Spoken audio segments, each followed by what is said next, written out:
7 o'clock at your time and 8 o'clock Okay. here. All right. Okay. So good evening. Someone good day, and welcome back to the day 3 of this Advanced Institute Knowledge-Based Action AI KPI. So we have these 2 consecutive weeks separated by 4 class, and today will be the third one. And welcome you back here. I'm really wish all of you have enjoyed the last 2 today's lecture. We have been talking about what is online synthesis system. Hayashi-san have talked length about what in his mind and what in our Japanese colleagues preparation for this system. And we also using different perspective from social science perspective, from engineers, and from information science in the day 2, and in medicine perspective too, try to show you, illustrate you what the risk reduction system based on if we can somehow better use the online synthesis system, and how we can do that to improve in a different perspective. So today, based on this knowledge we have during the last week, today we'll really enter into our topic now. Another topic. This is a facilitator. Actually, I think the last week we have been talking about this too, but today we'll really focus on a very important component, facilitator in this online synthesis system. But just one information to share with you. Our first lecture is supposed to be Dr. Tamura-san, but because of the family issue, she cannot attend today's lecture. We just learned this morning, so this is kind of an emergency task for us. So fortunately, we have Wilson Lee and Hayashi-san. Both of them would like to take the opportunity, the responsibility, and to share with you what in their mind, what is the facilitators in their mind. So today, the first 15 minutes will shared by Wei-san and Hayashi-san. Topic is still in what is facilitator, followed by a 10 minutes, 15 minutes break. And we have, in the second half, we have 3 case studies of facilitator by 3 different lectures. You can find this in your handbook. Okay, so that would be a general summary of today's class. So that's I will give my facilitator responsibility to Ying-Shen. Ying-Shen, would you like to press me? Thank you. Thank you, Dr. Lee. And since Dr. Lee had already introduced the course today, next I'd like to introduce the first lecture, Dr. Wilson Lee. I believe many of you have already familiar with Dr. Lee because he's quite active in DRR discipline and also have led some courses in past AIs. And so I'll provide a short introduction of Dr. Lee. That Dr. Lee has been involved in APAC Emergency Preparedness Working Group, EPWG, as a co-chair and is a member of the IRDR Science Committee. He has a wealth of experience in the development and implementation of disaster risk reduction and management systems. He had a PhD in civil engineering from National Central University and currently He leads the international collaboration and conducts research on large-scale urban disasters and disaster risk management in NCDR. So let's welcome Dr. Lee. Thank you, Yunshan, the introduction about my background.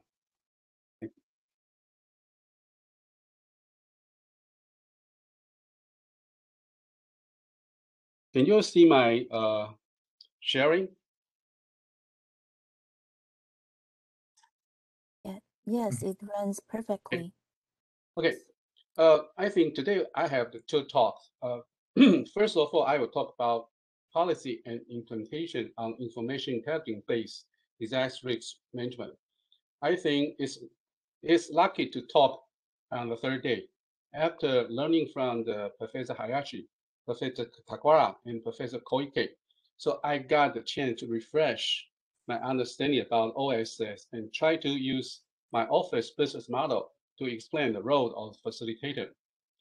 Actually, as introduced by Yuxian, I am a civil engineer. So you can see at the left-hand side is the typical bending moment and shear diagram for engineer to think about. So before I joined disaster risk reduction 17 years ago, actually most of my life was seeking exact answer. So we try to use the different tool to find exact answer to solve one engineering problem, like design a bridge. But since I joined my office in 2004, then I realized I have changed my career, changed my attitude about solving problems.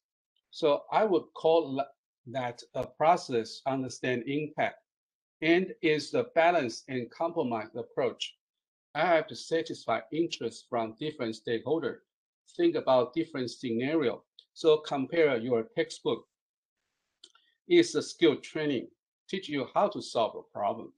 But for the real thing is the capacity building process. You have to meet a lot of dynamic and diverse conditions.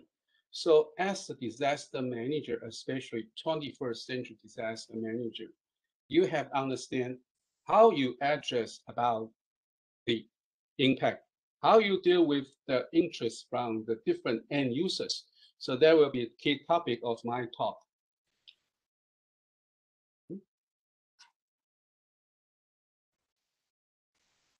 So next slide, I borrow one slide from Professor Hayashi. He's talking about a system for DRR, from national, from community, from individual. Why I borrow this one? Because I feel in last 70 years, I got many chances to talk to different stakeholders show on the slide. So this is the process make NCDR so unique. And we need a lot of skill to facilitate our idea to different key stakeholders, no matter to nation, no matter to community and individual. Of course, our purpose is for resilience, but in between the same idea, my office will use the different skill to speak to different end user. So before enter my talk, I would like to introduce my office. Actually, some of you might be familiar with my office, but some of you, NCDR is quite new to you. The full name of my office very long, National Science and Technology Center for Disaster Reduction. Believe me, first time I entered my office, it took me a while to remember the full name of my office in both Chinese and English because pretty long. So most of my partner, my friend will call my office NCDR. Actually, very important thing, NCDR is an interface to apply science and technology for disaster risk management. So first of all, my office is kind of all discipline institution. Be responsible for most of the nature hazard and part of technological disaster in Taiwan. We are quite new institution from the formally become kind of independent institution since 2004. Till now, it's not a long period of time. But do remember, though my office had national and my office under authority of Ministry of Science and Technology. We are not government servant. We just hired by our government. So very important thing, consider about background of my office, very diverse. From natural sciences to business management, very, very wide spectrum of my office colleagues' background. And do remember, my office is not only focused on research. Actually, we in charge a lot of services, science and technology transfer, science and technology innovation, knowledge base, database, and international collaboration. So first, we had facilitated a lot of ideas with our supervisor, Ministry of Science and Technology. They provide supervision, of course, some output from university, but at the same time, we also propose a lot of topic to the Ministry of Science and Technology, and they will launch some research project to collect output for my office to deliver outcome. So at the fundamental part, my office have to continuously talk with Ministry of Science and Technology most, and a lot of professors in the university. So very important thing, we deliver product, not papers, like applied research, like the policy for DRR, local or central government, information integration, that is major mandate of my office I will introduce later. And we also join emergency operation, but we are not trained emergency responder to do search and rescue. But how we help emergency operation is very interesting. It's the role of facilitator to facilitate our idea to emergency responder and identify needs, no matter from the grassroots level, from government level, no matter short-term or long-term, even some urgent demand and integration of potential risk map.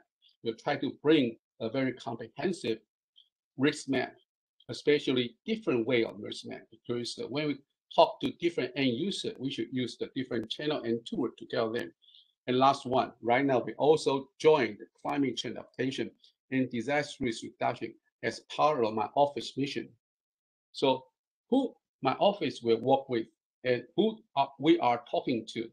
In Taiwan, we have public sector, we have private sector from the different parts of our society. And we also have a lot of international collaborators. Of course, NIED and DPRI and Tsinghua University are our major collaborators to work with, even a lot of international office like ICO in Taipei.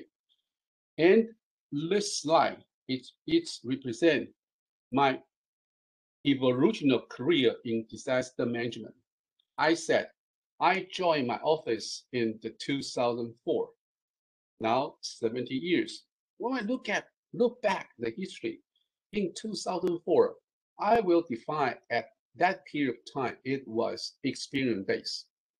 Who are the leader in most of the disaster response or emergency management? So later, you are wondering why Dr. Lee emphasized a lot of procedure about emergency response, because that is entry point for NCDR to talk with a lot of key players in Taiwan. So I will use this one to tell how my office use scientific, use the data, use the cross-boundary and the cross-discipline information to change, to reshape the operation in Taiwan. So in 2004, especially the leader in EOC was emergency responder. They use a lot of very traditional tools like paper map, radio, fax. And the action they took that time, for example, evacuation, or during or afterward, never think about before or in some of the preparedness, because they think response is most important thing for them to do. And information source also very limited, 911 fax news, no so-called kind of the risk map, and no other stakeholder to join, very limited. So at that time, though my office was there, I will say is the very low mutual trust. To us, our scientific language is was not good to facilitate our idea to them. and we were not able to catch their point. So we do a lot of trial and error just by action. Yeah, this is right. This is not right. So how we work together, a trial and error process only by action. Of course, a lot of argument. So I will call that process learning by mistakes and limited information exchange because we don't have trust. So that is at the beginning, especially from 2004. But after Typhoon Miracle hit us in 2009, after years collaboration with the emergency responder, gradually we know their language and they know our point. So after 2004, I would like to say a lot of new tools were introduced, like a digital map, like a scenario idea, even early warning, and even the evacuation. We do a lot of things before Typhoon met the landfall, and we also emphasize the data. So I described from the 2009 to 2014, it was the science-based period. And we can conclude science and data make the management different. So at that period of time, we winged mutual trust. And we try and error by science and technology. What is trying to error by science and technology? That means scenario. We use a scenario try to do some trying and error. We embrace open attitude. We welcome each other, and we're learning by sharing a lot of the information and data. And from 2004, we realized we enter another phase. Is information intelligence phase, and the demand actually is intelligence for impact assessment. So this is the first page. I emphasize impact.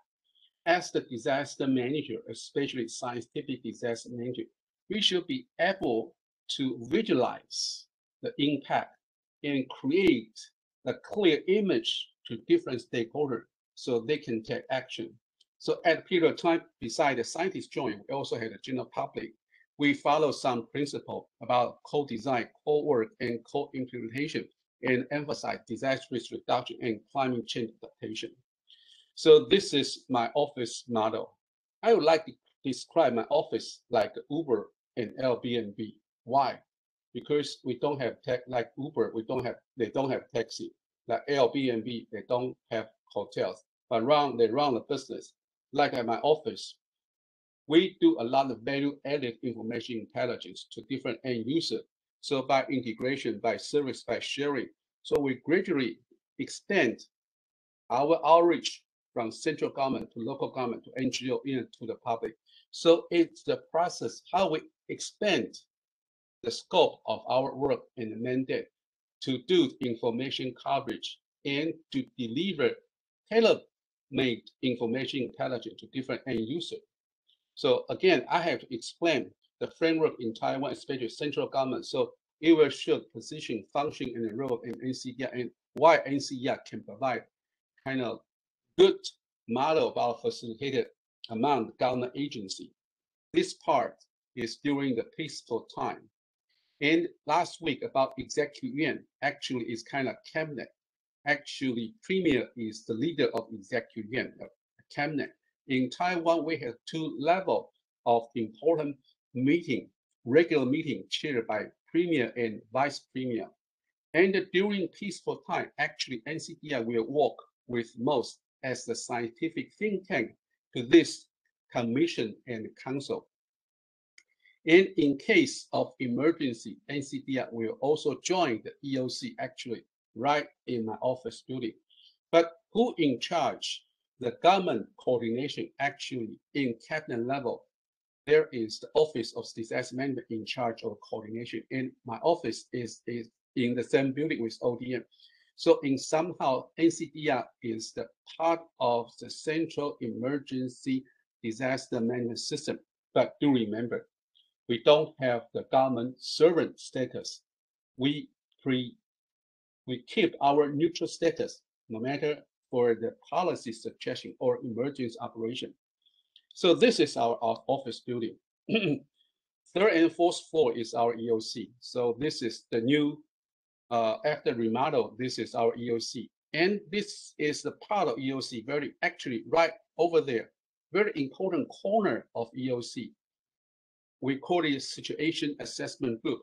In the group, NCDR will work with our government agency using our information system to explain the idea, to explain the impact, to find a solution just in case we have emergencies like a typhoon or earthquake. Welcome next time when the COVID situation is well controlled. Visit my office. I can show you, give you a tool to see how we operate, how NCDR facilitate idea to different key stakeholders who will listen to the report. Actually, this gentleman is the director of my office. This gentleman is the Director General of the Water Resource Agency. Actually, this case is about the drought, about the flood. But even during urgent time, this gentleman could be the premier, even could be our president. We use this corner to discuss some idea, especially facilitate right information to top decision maker. So this is very important. Once upon a time, I always declare I'm disaster manager. But after listening Hai Sensei talk, I redefine my job. Right now, I call myself scientific disaster manager because we try to use scientific tools to deliver idea to different end users. For this one, this gentleman, he was the former premier. This gentleman, former Minister of Interior, and our president. When there is a situation, no matter typhoon or earthquake, my boss, he is the professor in National Taiwan University, use our information system to explain the situation to top decision maker.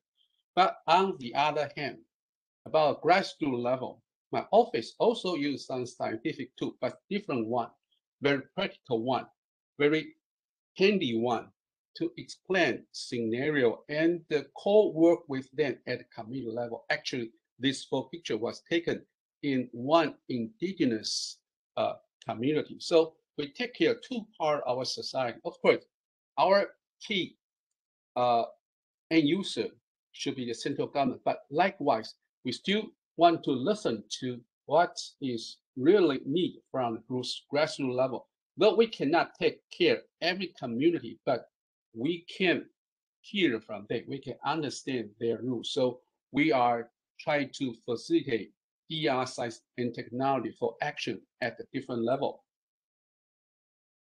And what triggered my office become so information-oriented institution? This is because of Typhoon Morocco caused huge losses. And we think about after disaster, three major problems related to information and decision-making process. I think first day, Professor Shea already used this one to explain why information become the part of the central issue of disaster risk management in Taiwan. Too much, too little. Common operational picture, decision-making process. So this is how NCDR find the way to bridge the knowledge to different end users.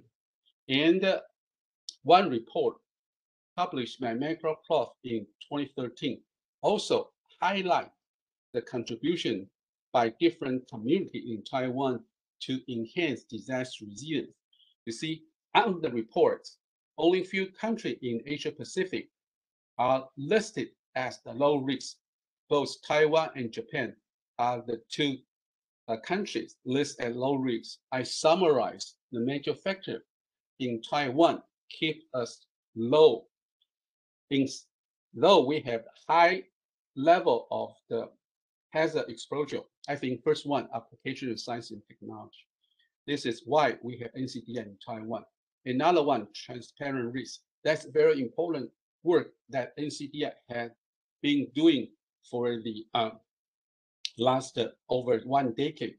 Keeping risk transparent is the good approach to communicate with our society with possible risks.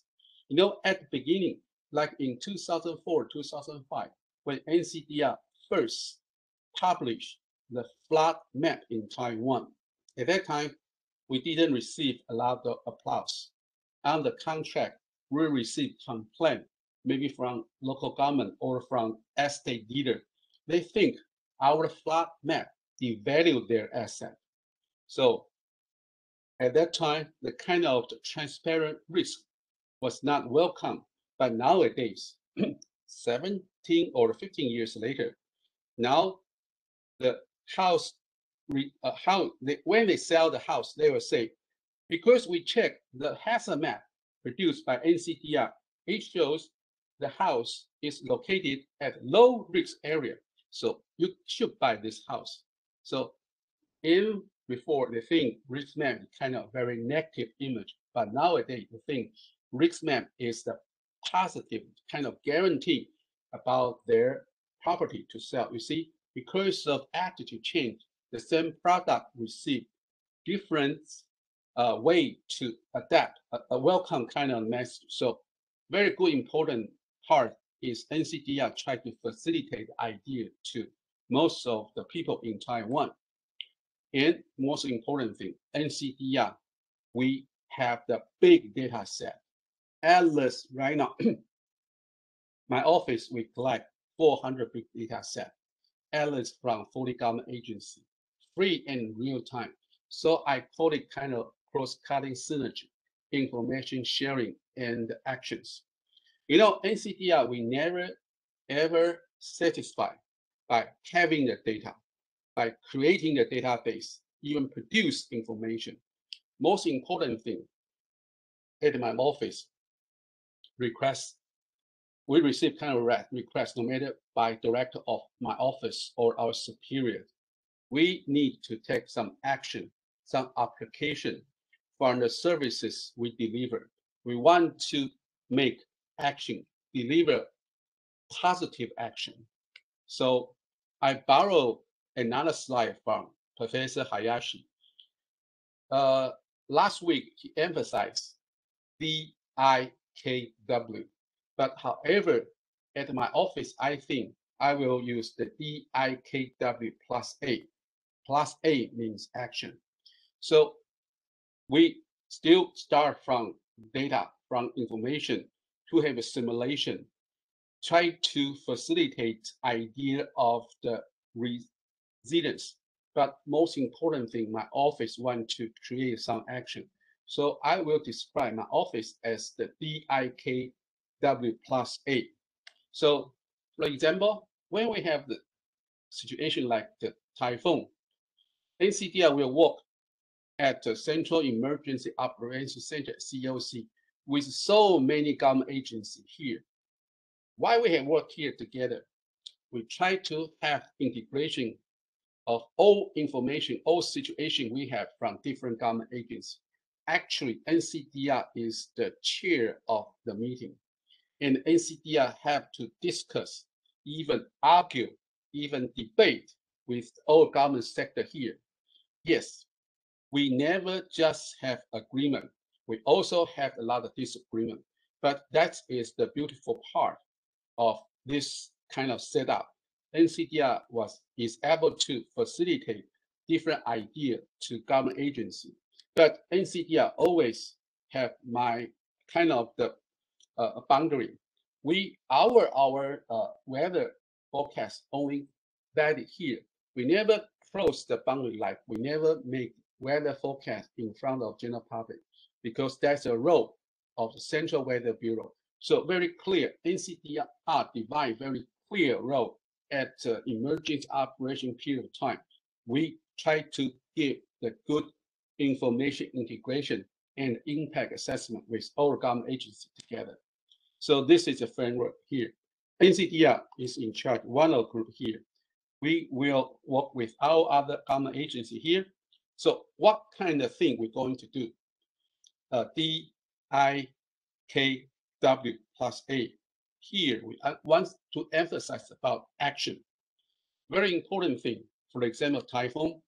We know the possible impact could be strong wind and torrential rain, and it could induce the following four impacts. In my office, we try to use those numerical model to help reply when, where, scale, and scope impact.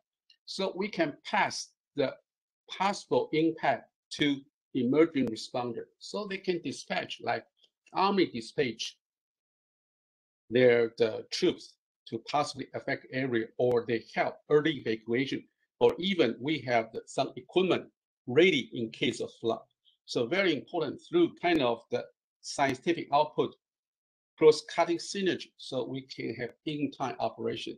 So very important, we think Class A is very important to formulate the good environment for disaster risk management.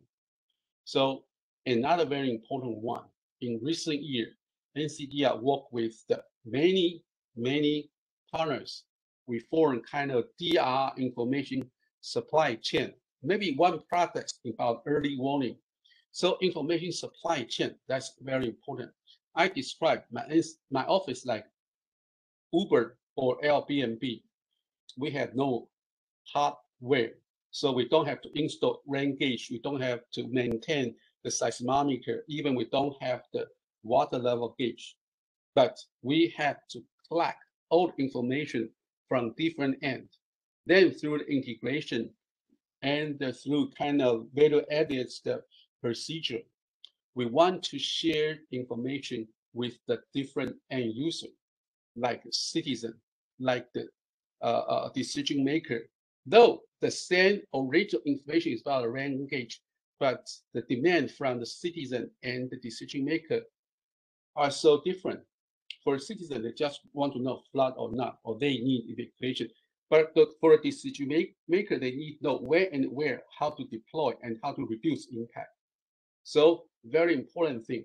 NCDR actually, we found this point, try to create good information supply chain to satisfy demand from the different corner around in our society. And we also try to create multiple channels to enhance information coverage and to use the different framework to disseminate information to different end users, even including public-private partnership, because later I will explain that also very important for a facilitator, especially information intelligence facilitator, try to use different network to send information to the different corner around our society. And very important thing, how to communicate with top decision maker. Our director Chen instructed my colleagues to follow the 3 principles: scenario-based description, cross-cutting information exchange, and must use the pictures and the table and the GIS to explain the situation. We never ever use equation with uncertainty and the very complicated chart to explain the situation to the decision maker, because most of decision makers, they are not engineer or scientists.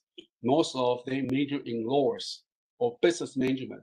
So we should try to use language they understand to explain how he or she make decision. So very important thing, we use the common operation picture. Actually, that's his idea. I borrow from Professor Hayashi and introduced to my office. We need kind of common pictures in my office with our partner in central government and local government. So everyone will speak on the same page. But how to design kind of idea? We need to have the very good discussion with end user, like the bookmark here is frequently asked question. And the major portion of our web page is 1 topic pictures, short description, important real time. So this is the image we use to facilitate idea about situation, even potential risk. And how my office connect most and all key stakeholders in Taiwan. I think very important thing is from the year of 2013. At that time, my office received first information integration job is to introduce common alerting protocol into Taiwan.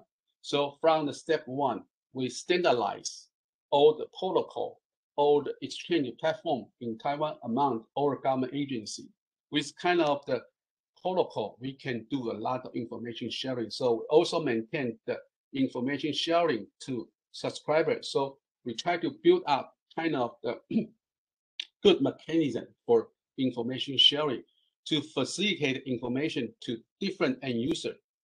Then try to use the private power. This is one example. We collaborate with Google since the year 2013. We introduced the Common Alerting Protocol.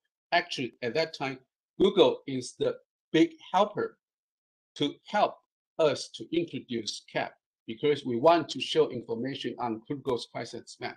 Why? Because Google can maintain a big bandwidth.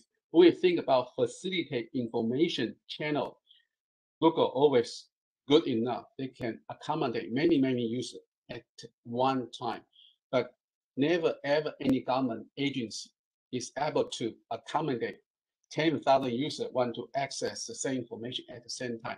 All the system should be crashed. So we collaborate with Google. They can share bandwidth, and we don't have to educate people to use the Google crisis because just like a Google Map. So it obviously from the 2014, 15, and 16, on average, at least about 16 to 17 million users every year to receive information from Google's crisis map. But that is only beginning step. And later we copy idea from the Japan, especially example from a Tohoku earthquake. My office also played a role to set up the self-broadcast entity to be the key platform in Taiwan. We disseminate self-broadcast services on cell phone in case of earthquake, in case of debris floor, then discharge, we will use cell phone to inform our end user. So step by step, we try to expand the way we facilitate information to the end user.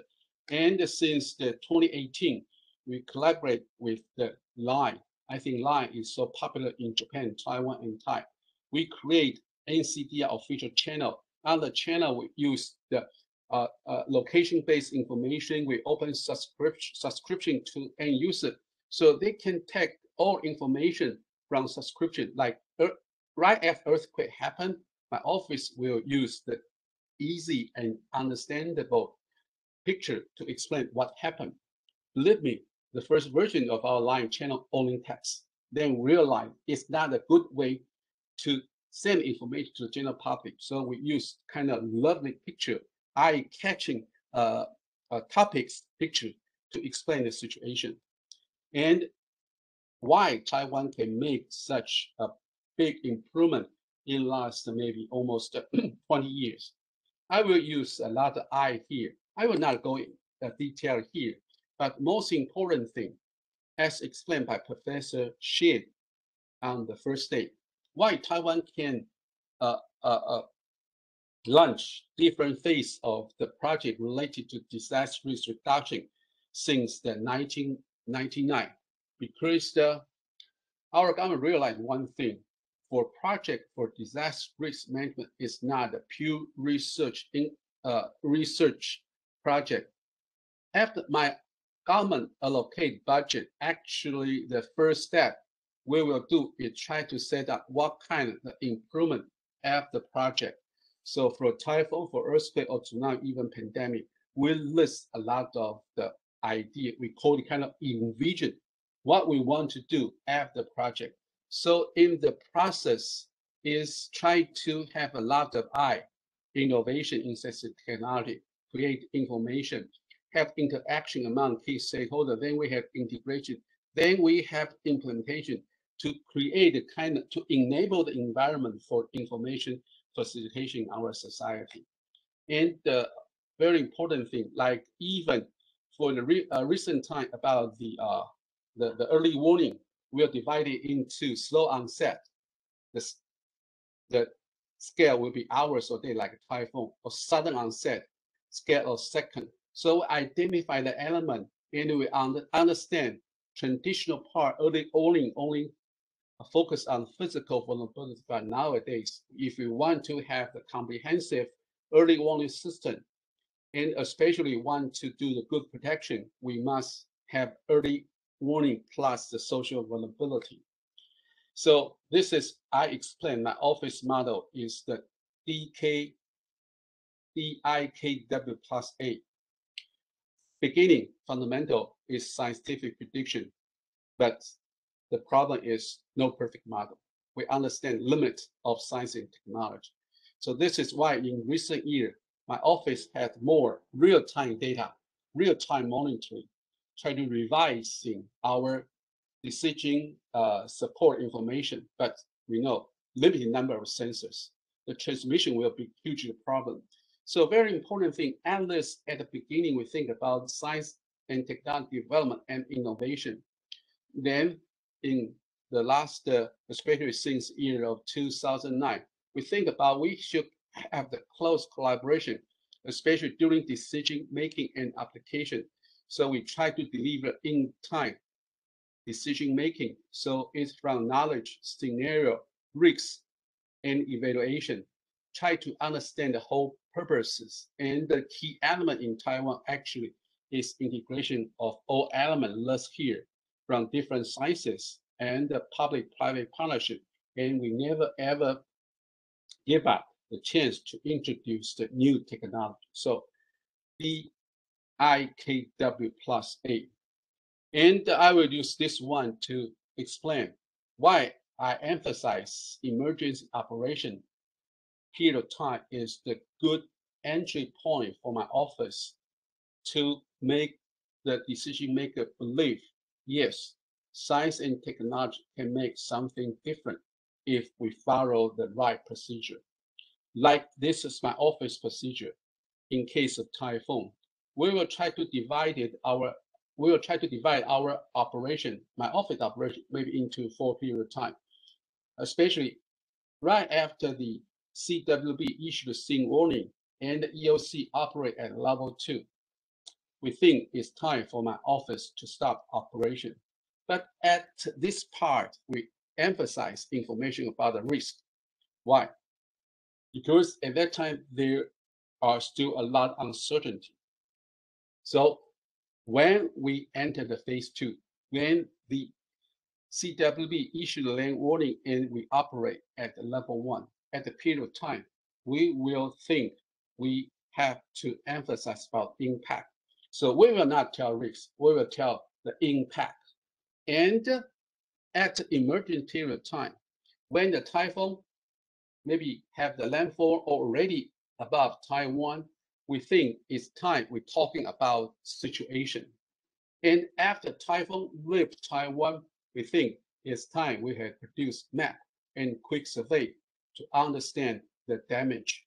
So even by the 4 different phases, NCDR tried to deliver 4 different products to satisfy demand at EOC and even try to meet demand from the general public.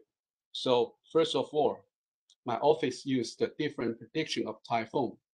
So a lot of people always ask my director, Direct Chen, why you office just use the CW forecast?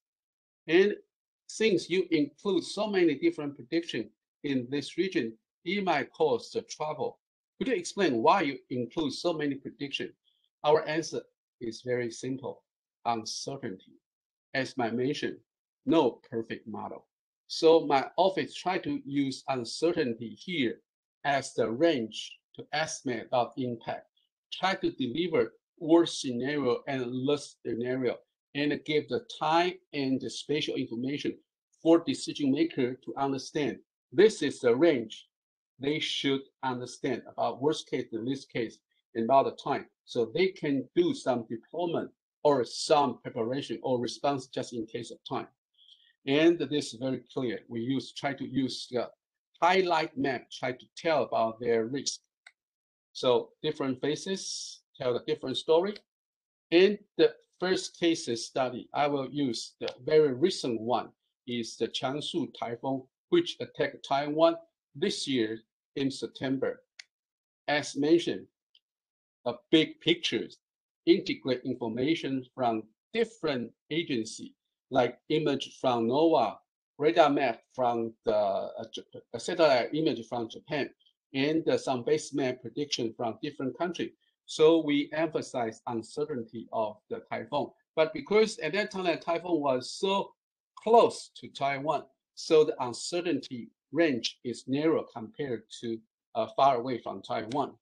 But what kind of image we'll have, like in-time image? So we'll give kind of the motion picture, real-time rain gauge data, especially highlight some disaster hotspot to have precipitation to explain about current situation and is the future trend, and the very important different stage, approaching stage, impacting stage, and departing phases. So these are all real report to the local government and central government. So at the different phases, we have different time scale and highlight the risk level and highlight different locations like southern, like in mountain area, plain area and a mountainous area. How about its precipitation and where could be the hot spots to have the high precipitation? So this is the impact assessment. Time, different phases, and is the level of the risk. So likewise, even about the wind impact also provides similar information from the approaching stage, impact staging, and the departing stage. So people can understand at the different level about the wind gusts and even about the wind. We receive a lot of gauges. We use the model to convince people about the wind gust estimation. And even about storm surge also has a model to predict about the high wave nearby Taiwan. And we also received real-time buoy data, maybe provided by the Harvard or by the Central Weather Bureau. So we can use information to calibrate each other. Very important thing to see is to believe. At the present time, NCDR integrated about 24,000 CC camera in Taiwan. Actually, exact number more than 24,000. But we select very important 24,000 locations. We can use this to give the good pictures about what's happening outside. For this one is along the coastal highway. This is Pacific Ocean. So we use the real-time pictures. See, cars are still running here to explain about the current tidal. So we use the camera shared by different authority like a water resource agency, even highway bureau to easily explain about the current situation to commander in the EOC. And we also use the automatic identify system, AIS, to explain the location of vessels and what kind of precautionary measures they should take in case of strong wind and high waves. And this is about our numerical model and observation about the tidal chain to also give the information about the tide, because tide could impact about the urban area water drainage, because during the high tide, it might have a problem to prevent water draining from inland to the ocean. And the very important impact. First, about the flood. So on the map, we also show by different time periods and the location and the risks about the flood. So the light blue area is area to have the flood. Likewise, we also monitor about the water level in different reservoirs and remind them if they want to have the dam discharge like this one, they should use the CBS to announce the warning to people in the downstream. And even about the highway, because a lot of people live in mountainous area, any interruption to the highway might cause their inconvenience and might cause their isolation. So we also highlight those mountainous highway could be interrupted during the typhoon. And you might ask, Dr. Lee, what is the real action you could provide to do some action? I will use the following 3 slides to explain how we use the data, information, knowledge, wisdom for action. And after Typhoon Morocco, we think early evacuation is so important to reduce impact, especially life losses in case of typhoon. But what is real early evacuation? In Taiwan, we have 2 definitions. First, daytime. To evacuate people at the night is too dangerous to evacuees and emergency responder, daytime only.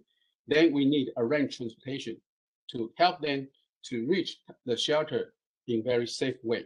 So how to decide the time to conduct early evacuation? I will use this one as an example. For this example, based on historical data we know the threshold value here.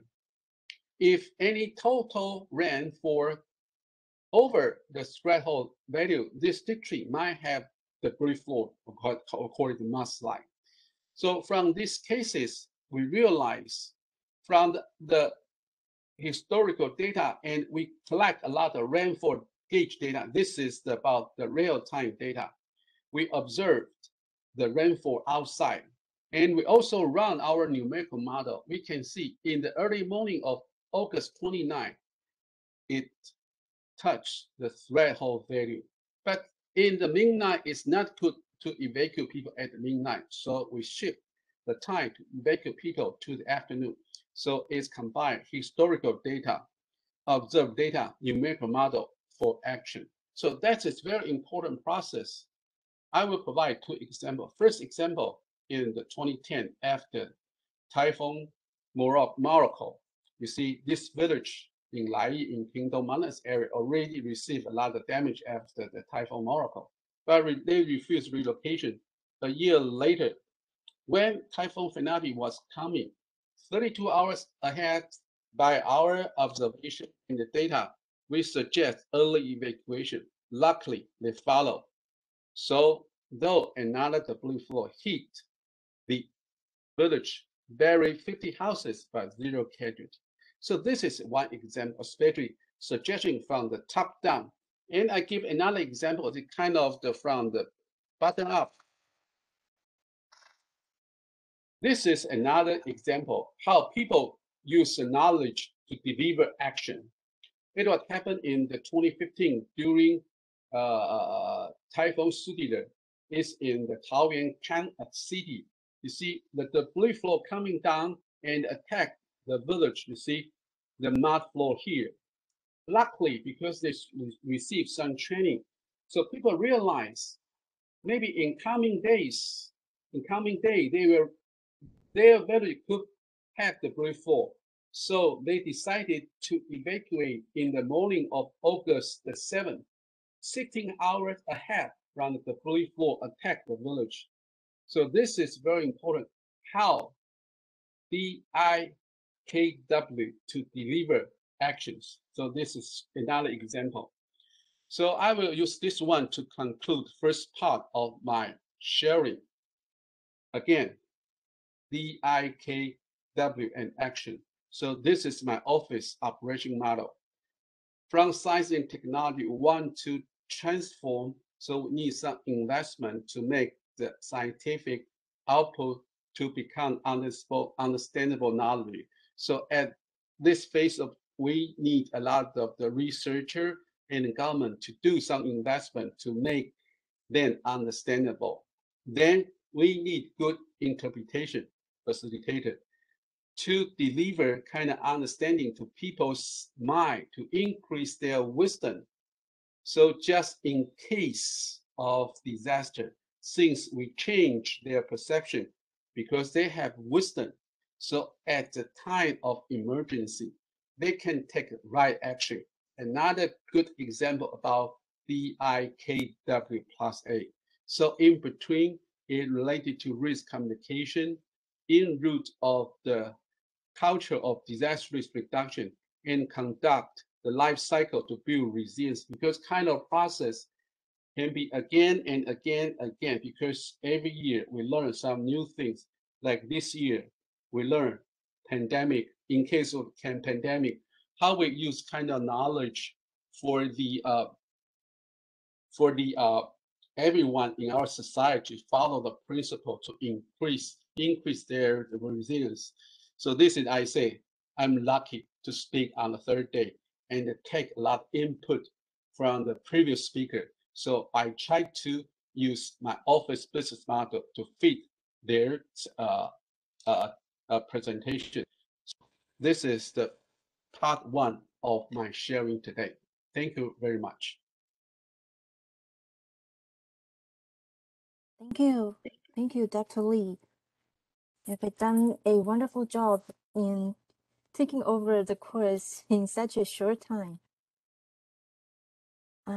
So if there is no any other question, let's proceed to our next lecture. will be leading by Dr. Hayashi. Is it okay with you or? Hold on a second. Hold on a second. Yeah. Let me share my slides, okay? Okay. Is this the one? Okay. Yes. Okay. I'm Thank you. this evening I'm a substitute. This lecture should be delivered by Professor Tamura, but she has a very unfortunate family issue, so that she can't attend this evening. So I will pitch in to the elements she wanted to convey to all of you. So it's going to be about 20 minutes presentation. Okay, the main point, what we think facilitator is functioning as catalyst for problem solving held by local stakeholders. This means that there are a triangle among facilitators, integrated knowledge provided by OSS, SR, and problem solving. So let me just look at, let me start looking at the integrated knowledge supported by OSS. As we introduced for the last 2 days, OSS is a web-based integrated knowledge function indirectly support the local stakeholders through a facilitators. Facilitators will provide a new based on understanding of local stakeholders' needs. The facilitators might provide a new perspective for the users. And this kind of new trial will be reflected as a lessons from on-site problem solving to OSSR that will help OSSR keep growing as a good advisor for on-site facilitators and indirectly that users, various stakeholders who has the problem on site, okay? And then facilitators, we defined the function of the facilitators when we wrote a recommendation last year from Science Council Japan. As the second recommendation in a report, we said knowledge, experiences, and methods suitable for local location. I'm sorry, I couldn't see for their location should be provided, and external experiences and resources should be effectively introduced so that on-site stakeholders can, in an inclusive and participatory manner, enhance their disaster resilience and suitable sustainable development effectively, taking advantage of OSS and based on integrated scientific knowledge. To do so, facilitators are required to assist stakeholders who effectively apply science and technology, protect their lives and assets, and continue their livelihoods and businesses. That's the intention. Therefore, the scientific community should foster facilitators in collaboration with local universities, disaster research centers, and scientific institutions like NCDR, and in a mutual collaborative way. That's the kind of idea. And then here, we need to see disaster reduction as a kind of a problem solving, so that the both OSSSR and facilitators as a kind of a catalyst to help local stakeholders solve their own problems. Or yeah, and then so here let me make clear among us what we mean by a problem. The problem is the gap exists between it should be and it is. So this gap should be properly understood by elaborating the what does this gap cause. So that's a identification part of a problem. And then as for the problem solving, after reviewing various theories on problem solving, these 5 elements do exist for all problem solving theories. The first one is how we could define the problems. The first step is identifying problem. In other words, we identify what is the problem. And as I mentioned earlier, it's a gap between should be and as is. And then we start searching the why portion. In other words, exploring causes of such gaps. Once you properly understand the gaps, you have to come up with the plans to reduce it or remove it, and then do it, and then see if it's okay or not. That is a problem solving part of the problem solving. So the OSSSR will help to identify properly the problems, and then facilitator on site will help the local stakeholders to do the real problem solving by having a proper plans and proper implementation and the proper evaluation. And then what the facilitator has to do on site. I put it in a very small character, the 7 functions that the facilitator will do on site. First of all, they have to trust with the local stakeholders. As Dr. Lee mentioned in his presentation, it is very important, even for the NCDR, to establish the credibility about their information, so that above all thing, the first thing is the facilitator has to be trusted from the local stakeholders. That's the beginning chapter of the business. And then next thing they have to do is assessing local risk. That consists of 3 elements: identify local hazard, identify local exposure, and identify local vulnerability. And by combining hazard, exposure, and vulnerability, you end up with risk.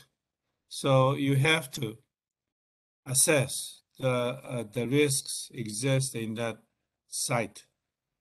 This could be done by yourself, or this could be done with the help from institutions like NCDR, or you could done it with the discussion,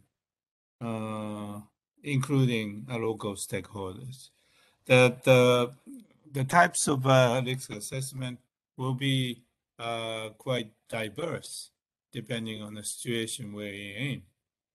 And then the third step the facilitator should do is goal setting. this cannot be done by yourself. It is important to have the consensus among the local stakeholders as to the goals they intend to achieve. So we believe that the workshop type activity is very, very powerful. And then with those, through those workshops, the facilitator will come up with the local solution plan, but not just giving the facilitator the plan to the local authority, local stakeholders. This is through workshop. The local stakeholders have to believe they come up with these solution plan by themselves. That's very important. And then the fifth stage is the implementation stage. So those solution plan has to be implemented. But the main force to proceed this implementation will be the local stakeholders. So that at this point, you are like advisors or the coaches of the local stakeholders' activities. And then, six, reviewing the whole process. Once you reach the conclusion, you have to help the reviewing the whole process and then derive the lessons for the future. And then you are responsible for disseminating this activity to be shared by some other places. And then I forgot one more thing, and then between 3 and 4, we have to establish the governance structure, how local stakeholders be independent in implementing the plans they come up with. So including that, there will be 7 elements. I'm sorry, I used the old slide. In order to promote these 7 functions, we believe the workshop will be a very, very useful tool for facilitation. What we mean by a workshop is something like this. It's a way of a problem solving, and we are anticipating various stakeholders who have individual thoughts about how they could solve their problems. But they are very, very individualistic. That is not the consensus of the community. So that the workshop is the way to convert those individual thoughts into a consolidated plan by having the 3 steps. The first step is generating ideas, that each of the participants will express their ideas so that the people could share what kind of ideas available as a whole. And then these people will structuring the ideas to come up with the basic understanding of the problems and possible solutions. And then while doing this structuring of the ideas, they end up with a consensus about the problems and the possible solutions. And then that will be the basis for the consolidated process plans. So the process that I mentioned will be implemented through a workshop. And it's a very convenient and powerful a tool for problem solving that we believe, based on experiences for the last 20 years, we started using workshop as a way to consolidate the plans in 2002 in Philippines. At that time, Professor Tamura was the graduate student, almost finishing her PhD. And then, as a matter of fact, that the first workshop series was her disaster thesis. So since then, we've been trying these workshops for various issues at various places in international context or in Japanese context. And we had several workshops in Taiwan with the great help from NCDR. We really enjoyed such experiences, as a matter of fact.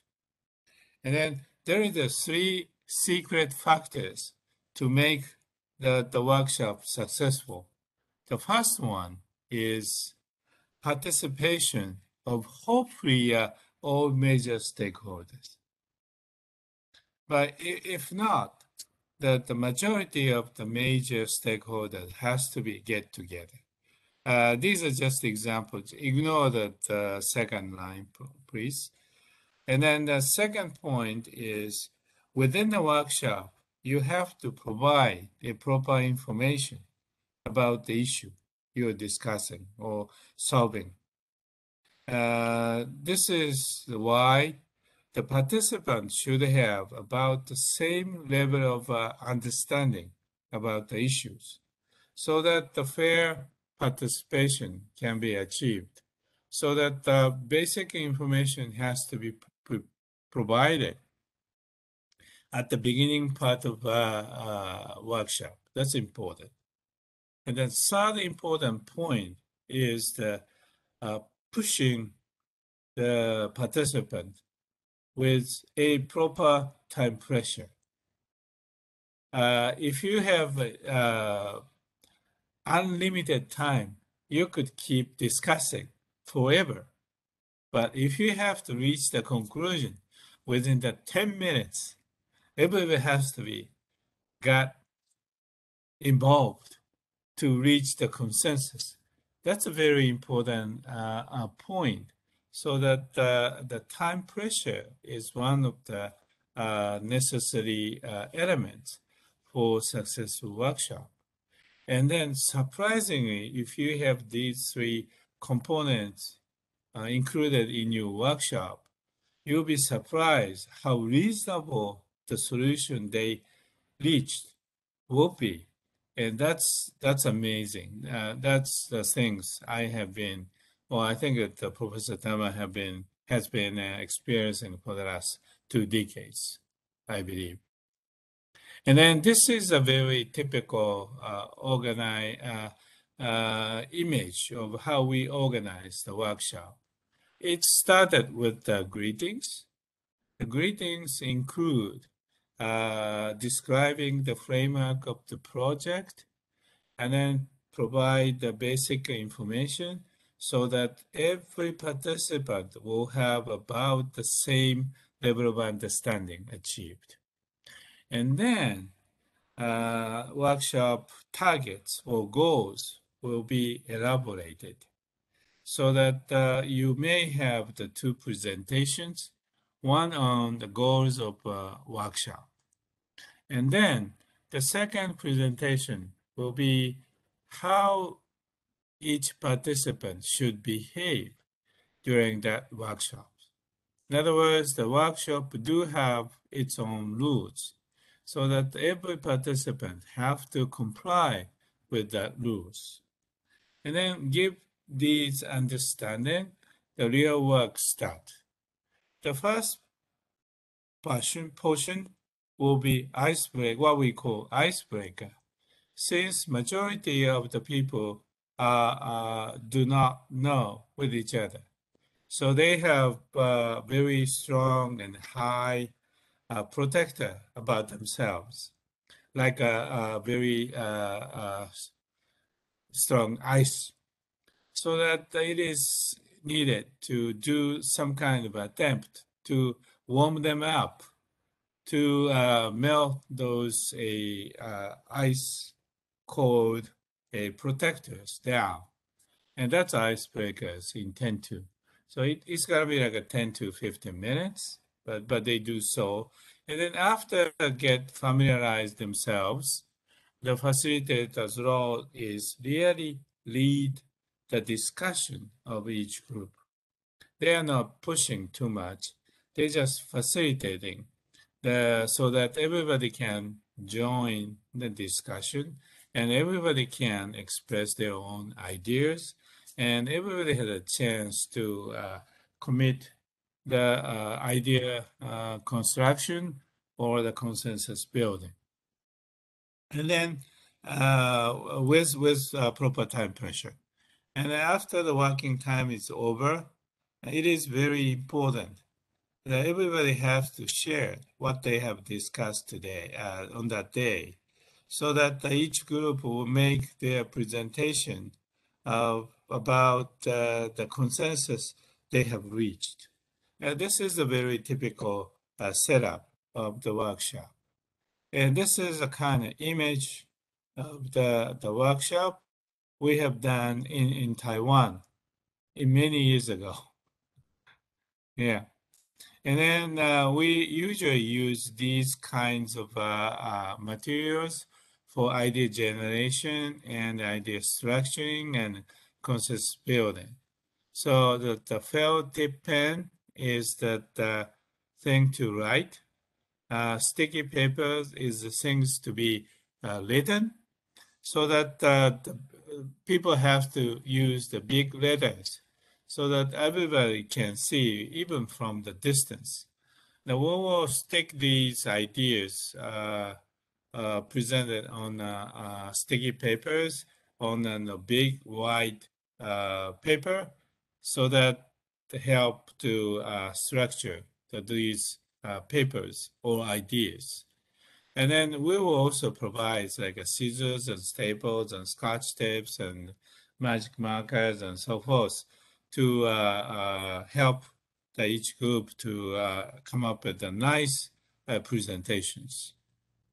And then this is a kind of a secret we reached to make the workshop project successful, which means the workshop, single workshop, is not that so powerful for facilitation tool, as a facilitation tool. It should be a kind of a cycle of the workshops. That is a very important point for the success. And then green part is that the workshop what we officially publicize to solicit the participation of from various stakeholders. The gray part is so-called workshop dash. This is a workshop done hidden backstage, okay? And then this is very important to managing the workshop project.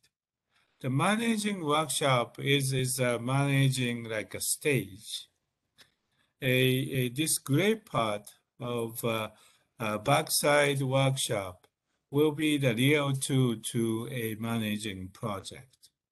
So when you start project through a backside workshop, you will identify who will be the major stakeholders to be included, how you schedule the entire project, how you're gonna team up yourselves, and how much budget you are available.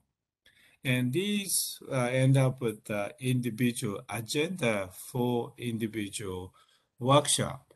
And then you design 2 to 3 hours of a workshop and then implement it.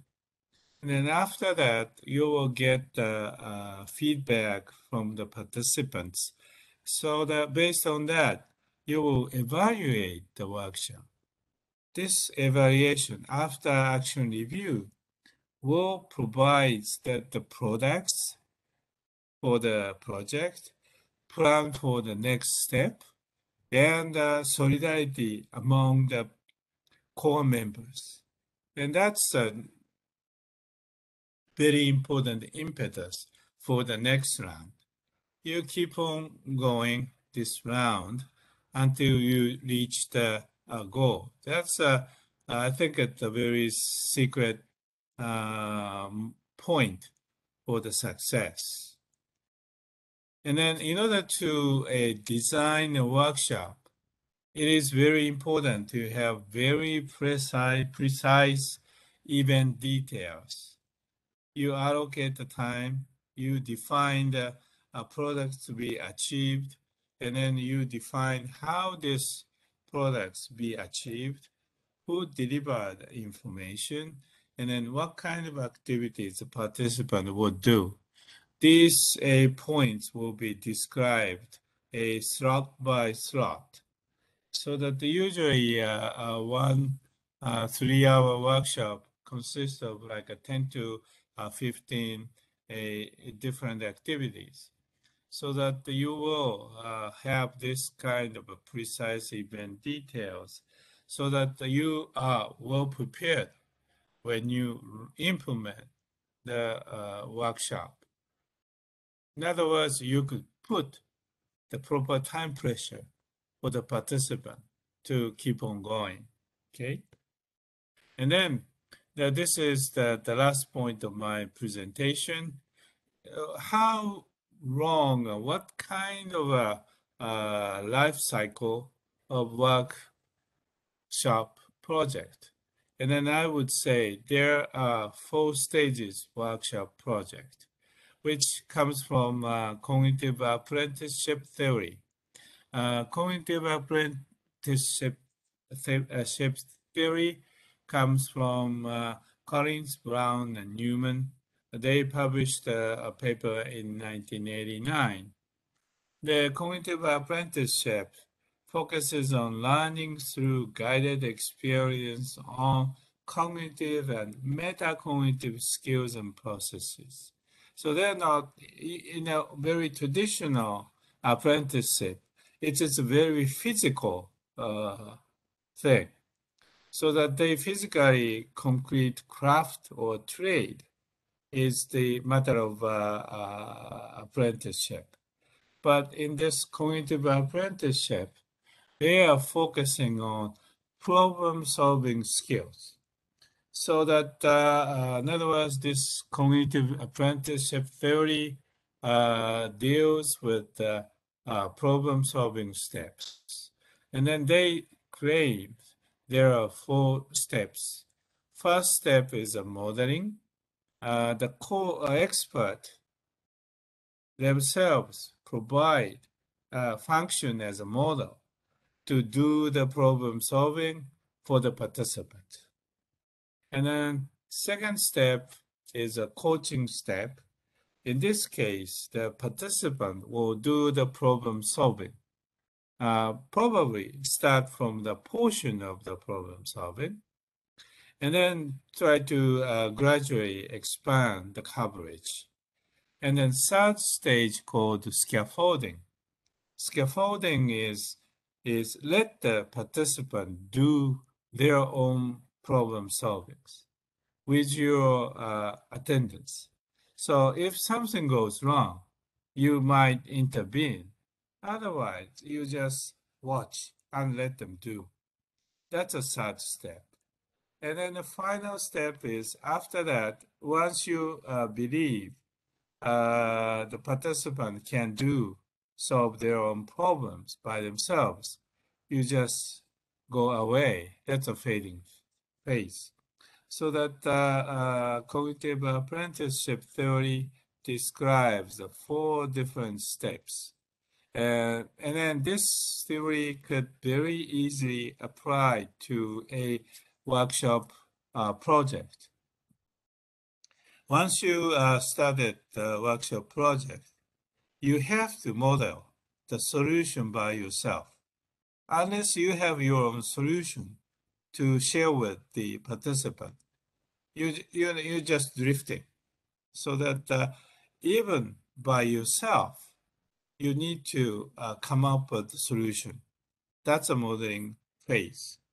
And then the second coaching phase is once you reach a solution, you have to share your conviction with the other participants. That's a coaching. And then that's typically a workshop phase. And then with the workshop phase, you could have various products. In many cases, those who are very actively involved in implementing these ideas generated by workshop will come up. And they will be the future leaders of the project. So that in the third phase, the scaffolding, you will, or as a facilitator, empower those potential leaders as much as possible. So let those potential leaders take care the project implementation as much as possible with proper help from the facilitators. And then when you come to the conclusion that these local leaders now be able to implement the problem solving by themselves, your mission is over. That's a time for you fading out. That's an idea of cognitive apprenticeship. And then I do believe that this theory can be very, very useful when you estimate or measure which stages you are in and what kind of activity you have to do to keep your workshop projects successful or come to the successful ends. And that's a kind of a point that the Professor Tamura, if she's available, wants to share with this AI KBA workshop participants. Thank you very much for your attention.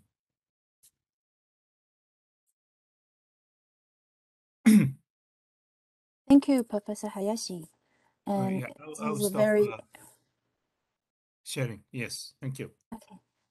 We've learned a lot from your lecture, and since we're about 10 minutes 10 behind. minutes past over, and let's have still we can have 10 minutes break, right? Because the Okay. lecture is quite long, Okay. and Thank you. we'll negotiate the time with the final 3 lecturers. Okay, let's come back in 10 minutes. See you So later. at 8:40, 8:40, right? At your Yes, time, yes. right? Okay. Yeah, it's 30 now. We'll come back at 40. Okay. All right. Okay. Thank you. Thank And you see very you much. later. So please share my slide with the participants. Yes, all the slides are in the cloud folders already. All right. Thank you. Thank you, Wei-san, for your help. It was a great presentation. My pleasure. I can steal your idea. So let's have a 10 minutes break. Yeah, sure. Sure. You two are like heroes. All right. See you later. See you Okay. later. See you later, heroes.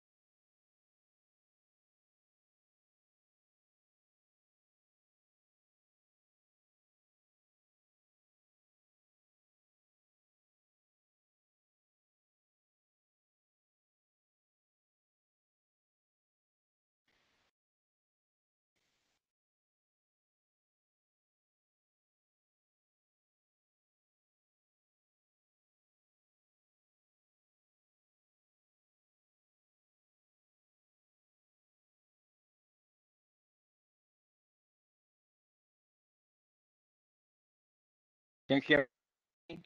I think the still connecting. Yes, we can hear you now. Professor Okay. Miyamoto, do you think it would be better if I play the Sorry PowerPoint for you?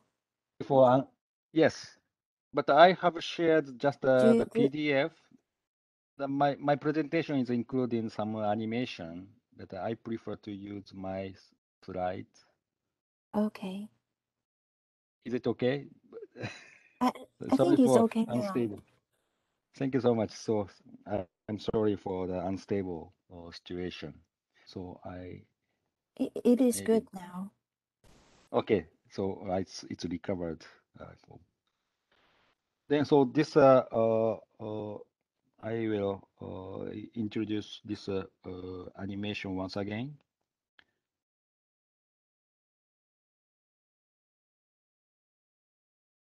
So this the right side, the lower video is a kind of the animation for the virtual reality. The right side is the after 30 minutes.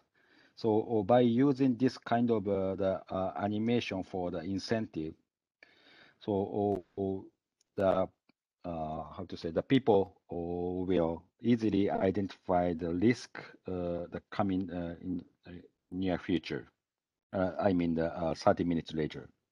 Then so we can promote the evacuation and prevention activity for the people. I believe this kind of activity can contribute to reduce the delay of evacuation. So from now, I would like to introduce the international activity. So I introduced the development of real-time forecasting and the integration of risk, disaster risk, and also I introduced the incentive for the incentive to action.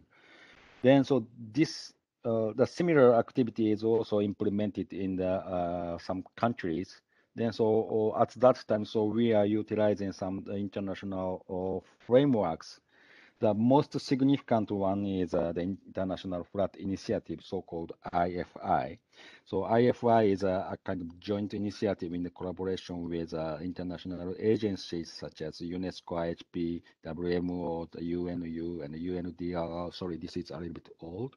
But by having the cooperation with IFI partners, so we are promoting to establish the platform on water resilience and disasters. So this platform consists of 6 components: data integration, climate change impact assessment, economic assessment, the flood forecasting, the settlement disaster, and the contingency planning. And so through this activity, so we are going to contribute to some global agendas such as the Sendai Framework, Paris Agreement, and the Water Action Decade. So far, we have promoted to establish a platform in some countries such as Philippines, Indonesia, Sri Lanka, Myanmar, and Pakistan. Then now today, I would like to introduce the activity in the Philippines because this is the Philippines is the most kind of top runner among them. In case of Philippines, so platform has 2 co-chairs. The one is Undersecretary of DPWH. DPWH means the Department of Public Works and Highways. Another co-chair is Undersecretary of the DOST, Department of Science and Technology. So Dr. Renat Solidan and Dr. Emil Sadain are co-chairs of platform. And we also identified 3 core organizations: DPWH and the Hydromet Agency and the Department of Science and Technology in the Davao City. So at the same time, so we also assigned some the focal point at the national level and the respective level.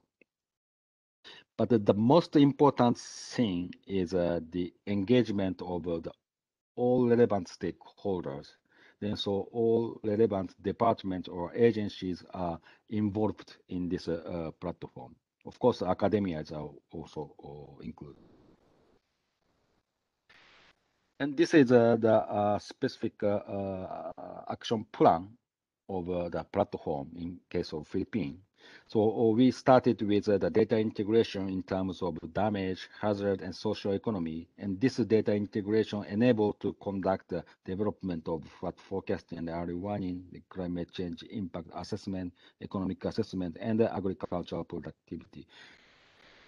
Through this the integrated risk assessment, so we are going to implement in the society, and we will be able to create the societal benefit. At the same time, so we are going to implement capacity development in order to our activity make our activity sustainable. This is a kind of a conceptual image of data integration. So all stakeholders submitted their own data in terms of hazard, damage, social economy. Then so DIAS integrates those data. So this is really a synergy among stakeholders, because integrated information is fully shared with the stakeholders and the platform members. Then so we can utilize their activity with that information. The next is a kind of image of the real-time forecasting system. So we are going to utilize all available inputs, such as rainfall or numerical weather prediction, the satellite-based rainfall data. So in this case, GSMAP, and also the real-time gauge data and real radar data. We also utilize cloud image of Himawari 8. By using those input data, so we can describe the current monitoring information and also the forecasting information by using the simulation model. This information can be compared with the satellite image such as ALOS2. Then so the reliability can be checked at the same time. So those information can be utilized in the activity for the flood prevention and evacuation. However, so as you know, the global pandemic happened in almost 2 years ago. Then, so we had to update our implementation plan. So in order to make our activity feasible and effective.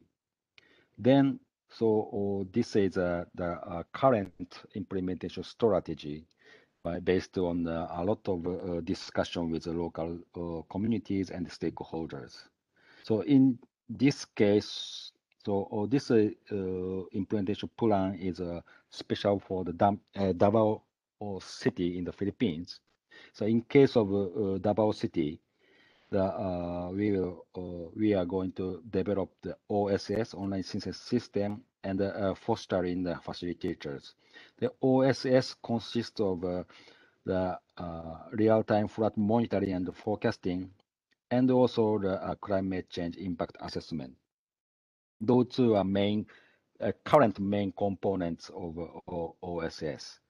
Then so we, according to those contents, so we prepared 10 introductory lectures and 4 hands-on trainings.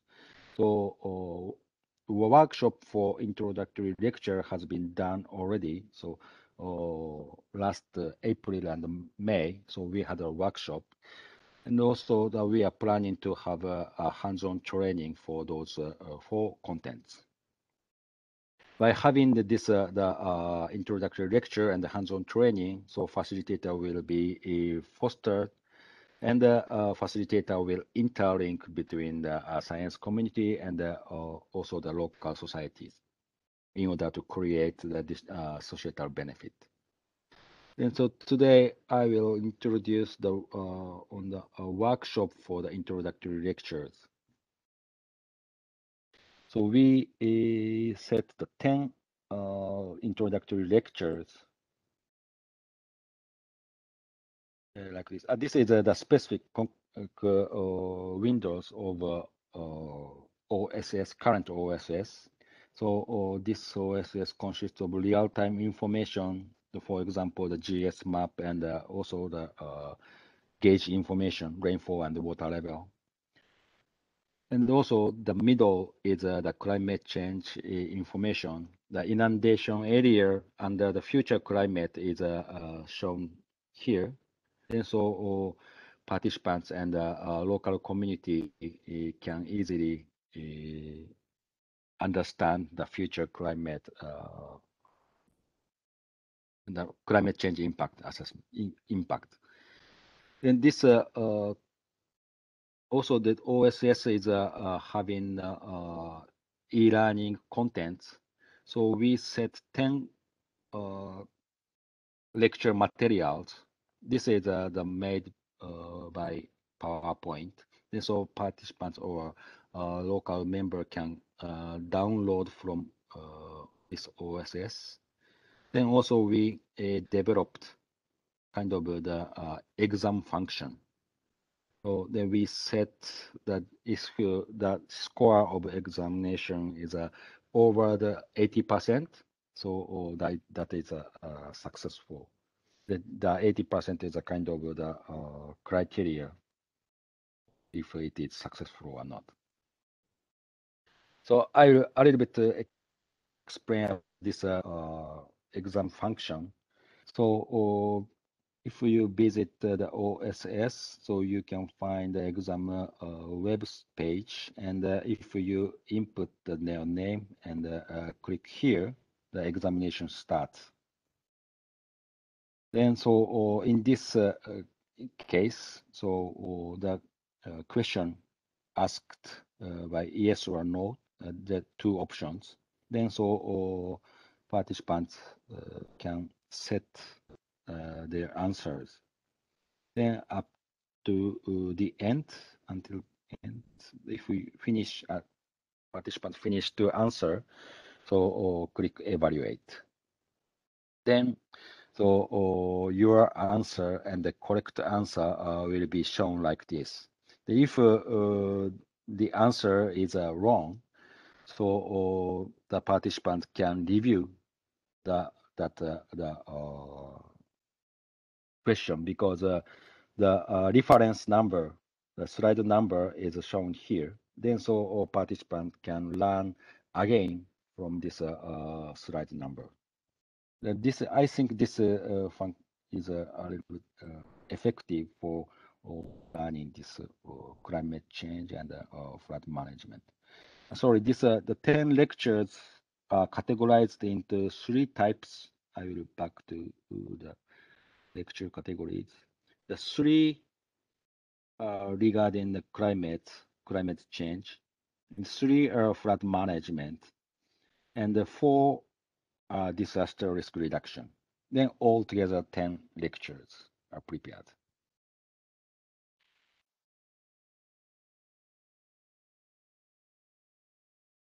Then so if the score is successful, the information of the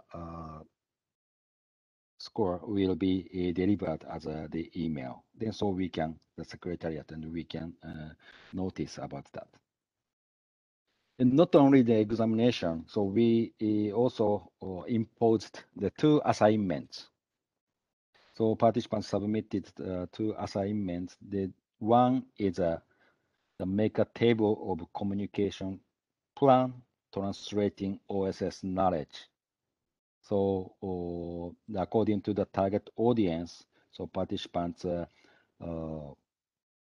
identified objectives, the relationships, messages, activities, and evaluation.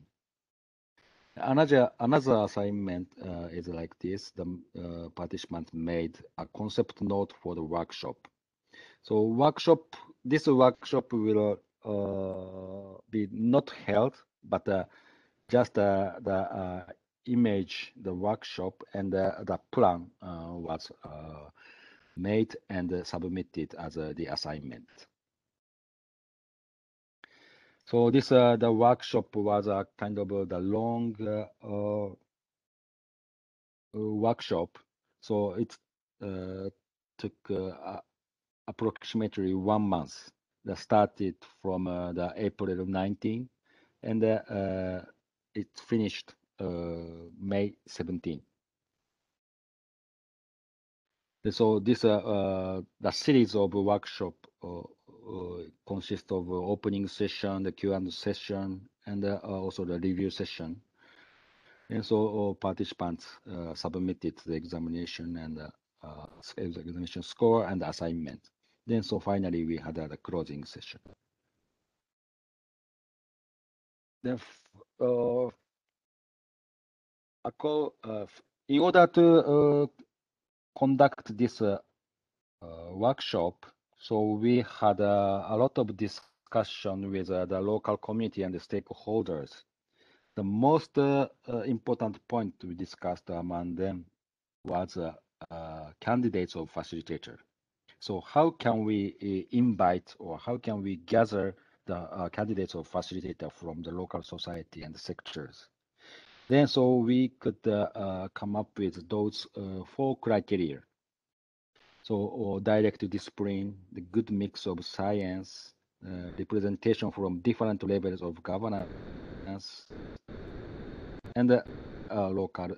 Then so finally, so we invited the 29 candidates of facilitator from the different sectors. Actually, so there are more candidates, almost 40 or 50 number of candidates, but the assignment. Then so we need to check and review the assignment. That's why so we set the upper limit as the 30. Then so finally 29 are invited to the workshop. I think this the criteria is not so applicable for the other area, but the important thing is co-design with the local communities. So discuss, deeply discuss, and set the some opportunity to discuss with the local stakeholders and communities. That is the most important point. Then so we can come up with the effective method to have a workshop. This is a result of workshop.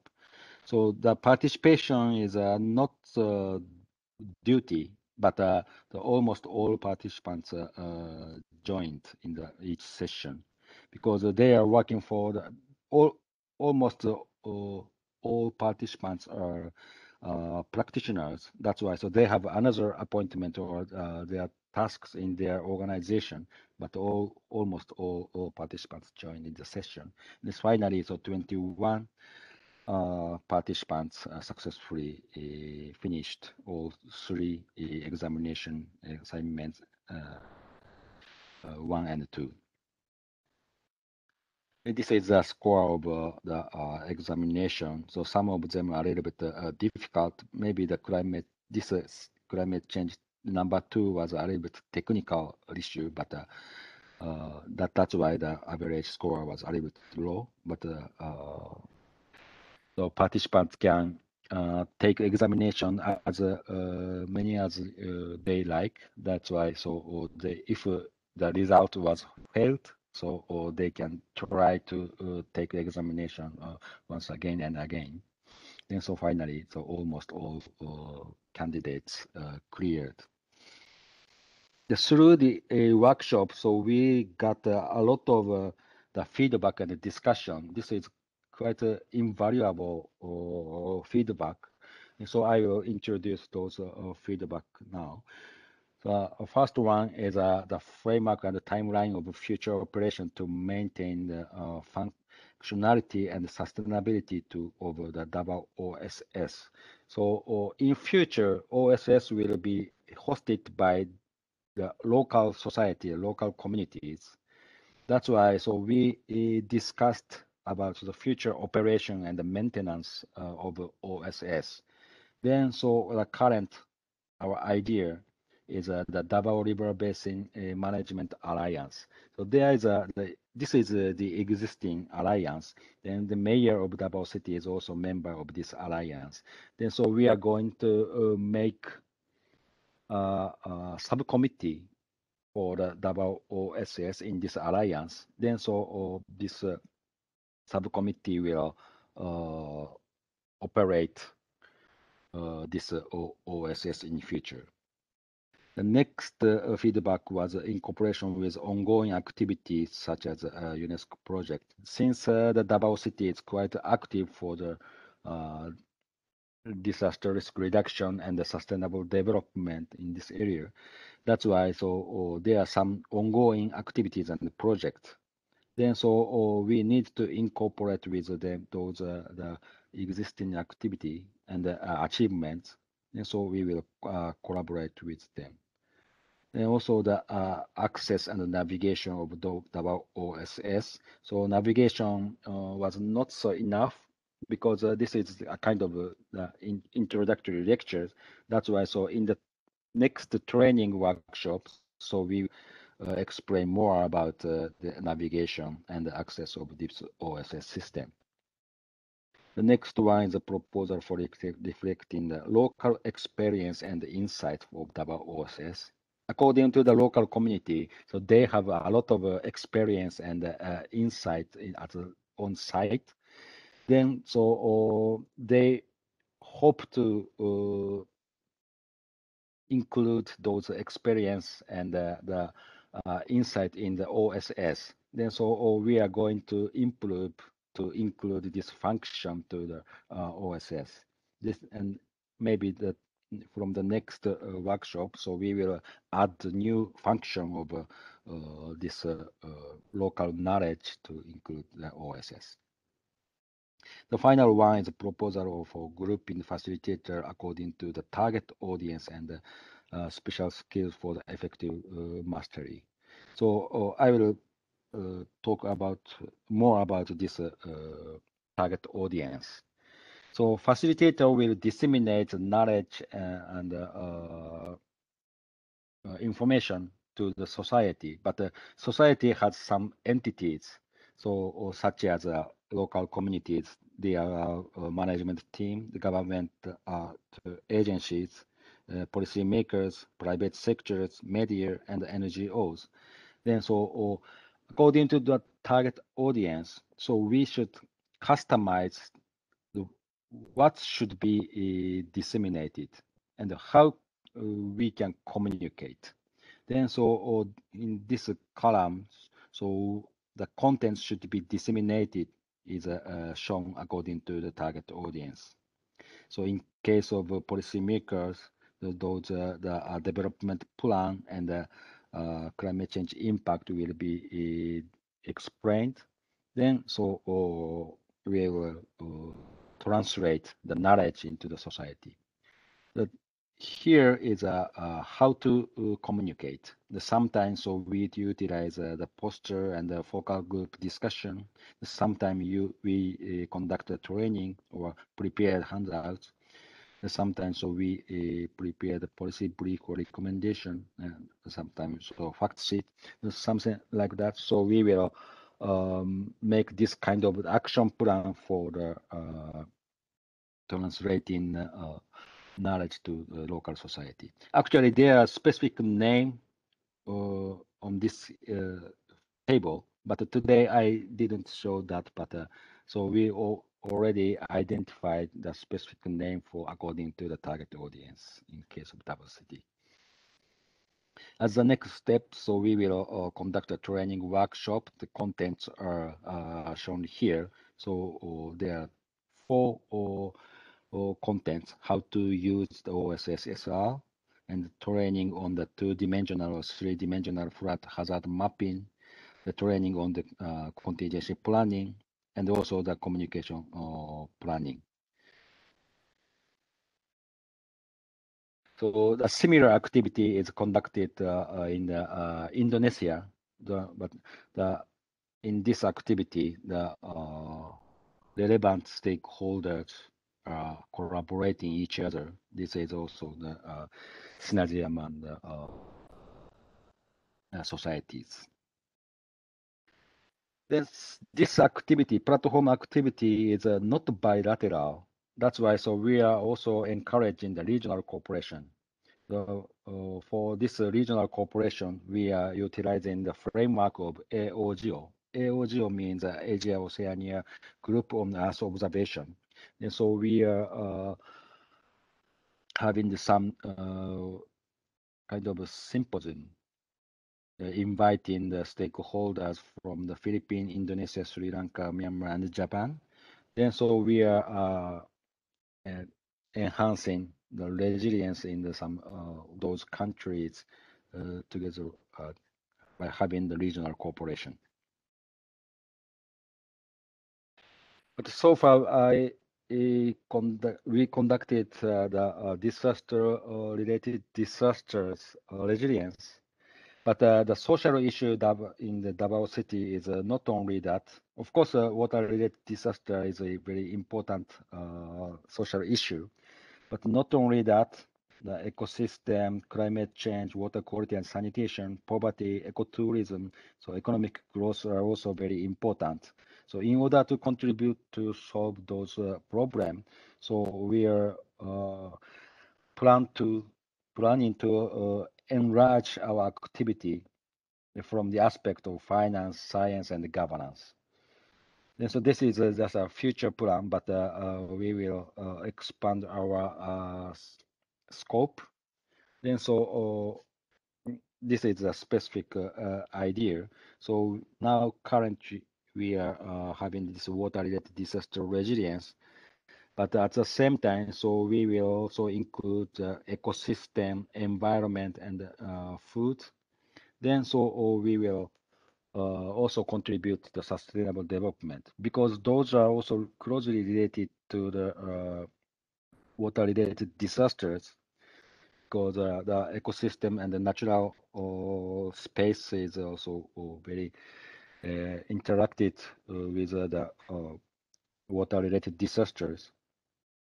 That's why so we plan to contribute to those the environment and development aspect. Of course, they are also interacting each other. Those issues are also very important. But some of them are trade-off relation, but some of them are kind of a synergy. And so if we can find the optimized solution, so that can be contribute to the local society, I think. And so I think the digital technology such as the online census system can make it possible. And so we will contribute those problems. Thank you very much for your attention.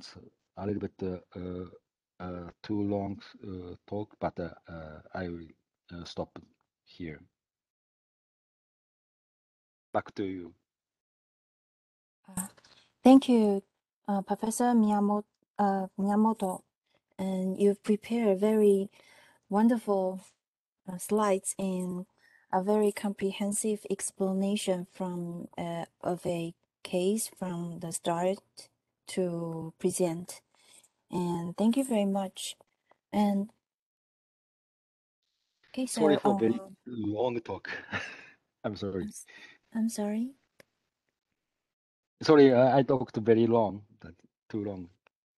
I think it's okay because Go ahead, Dr. Weissen is very flexible in this session.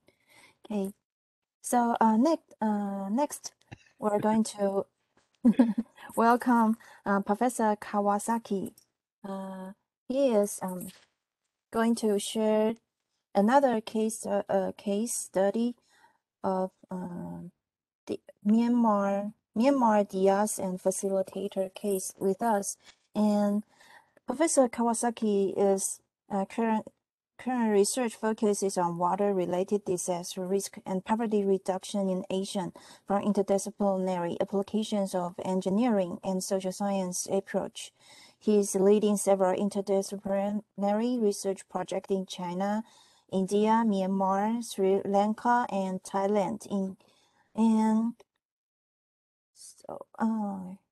As a member of the Earth Observation Data Integration and Fusion Research Initiative, briefly as Editoria, of the University of Tokyo, he partially contributed to the development of data integration and analysis system, which is DIAS, This is a global environmental data platform supported by the Japanese Ministry of Education, Culture, Sports, Science, and Technology. And we're looking forward to hear the sharing from you, Professor Kawasaki-san. Time is yours. Yeah, so thank you very much for your kind introduction, Chairman. So good evening, everyone. So I'd like to share a case in Myanmar, and I hope that in my presentation will be useful to understand the role of OSS and facilitator. So in my presentation, the two facilitators worked together using OSS for flood disaster risk reduction in Myanmar. So one is a local-based facilitator. She is a professor at Yangon Technological University. It's a local university in Myanmar. And the other one is international facilitator from University of Tokyo. Actually, it's me. So, yeah, we worked together by using DIAS, Data Integration and Analysis System, which was introduced by Professor Koike on the second day. We use it as a OSS. And then we developed a flood forecast and response system, and also established a governance system, and also supported a policy making. So yeah, I'd like to introduce this. So the role of the facilitator in this case, the local facilitator, Professor Win Jin, yeah, she is expertise water-related disasters in Myanmar, so she understands the local needs, of course, and she can speak local language. On the contrary, she can tell us the local problems and needs, and also local needs, and she supported to collect data and information from the local government. And we stored all these data and information and knowledge on OSS. At the same time, as an international facilitator, I'm expertise in the data and technology, and I have a connection to international experts, including Professor Koike and Ai-chan. So I worked together so that we can provide a solution using OSS system and establish governance for collaboration, and for promoting a social implementation. So we work together using OSS as a platform. At the same time, as an international expert, I tried to get a fund from the Japanese agency, such as JICA and JST. And also, we got a technical advice from the Ai-chan as an international expert. So, in Myanmar, we firstly established this kind of relationship using OSS as a core of the collaboration. Then, from now, I want to show our result by order from 1 to 3. Firstly, flood forecast and response system development. In many developing world, the data scarcity is a big issue. In Myanmar, also, they don't have enough observation system and monitoring equipment. So, in this project, by integrating the data from satellite and also model output, and by using the limited in-situ and local data on OSS, we developed a near real-time flood forecast system. So in this process data integration from the various department, Myanmar governmental department were needed. So this abbreviation shows the different department of Myanmar government, like a Department of Meteorological Hydrology, Department of Hydropower, etc. So each department has own monitoring data, water, like a temperature data and rainfall data or dam data, blah, blah, blah, blah. So this was not shared. But in order to make a real-time flood forecast system, we need to collect data and integrate them on a same platform. So firstly, this data was all scattered, but we explained many times that for the flood forecasting, the integration from the various departments is really needed. And by integrating the data, we can provide a good solution and it can contribute to reduce the workload for each department for the routine operation and emergency response.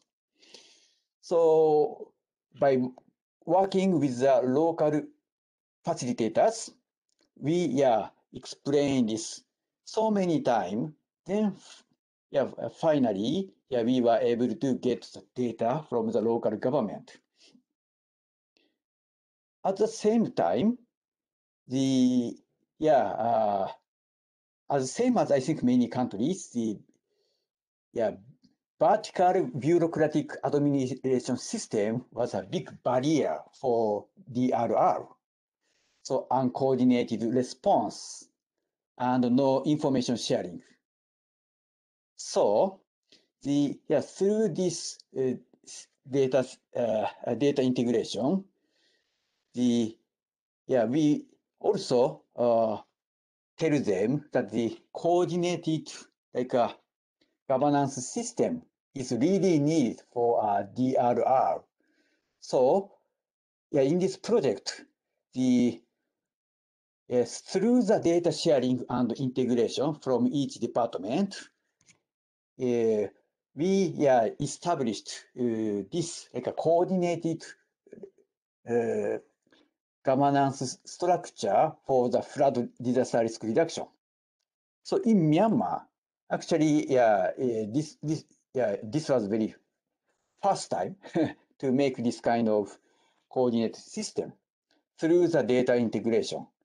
So by cooperating with the local facilitator and getting the support from the international expert, this is Professor Koike, we were able to establish this kind of governance system as well as data integration platform.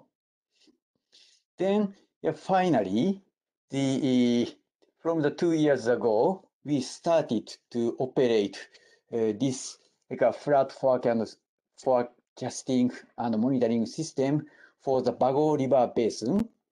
And this system was now used by the 5 departments in 4 ministries in Myanmar. So like this, that by combining the data from the various sources, this system allow us to forecast the flood on near real-time basis. And this system was actually used by the local government. So this is like a result of the cooperation with the local facilitator. And at the same time, we also found another issue in Myanmar. So poverty reduction is a really big issue. So we found that not only to promote the DRR, but also poverty reduction also should be implemented. However, for many government officers, it's really difficult to make a long-term policy making for reducing poverty through DRR. So it's a really tough question. So in order to address this, I cooperated with a local facilitator using OSS. So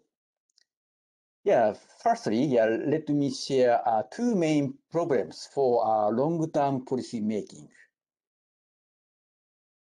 related to DRR and poverty reduction. Firstly, that it is said that the natural disaster cause poverty traps, and the vicious cycle for the poor by disaster is often said. However, mainly these, actually no quantitative result on this. Mainly qualitative discussion was conducted as to the poor and poverty. So in that case, it's really difficult to establish policy making. So this is one problem. And second issue is for making a long-term policy, government officers have to think about the uncertainties for the future, climate and socioeconomic change. And for the DRR countermeasure, there are various options. So combination is an issue. And what benefit can we get?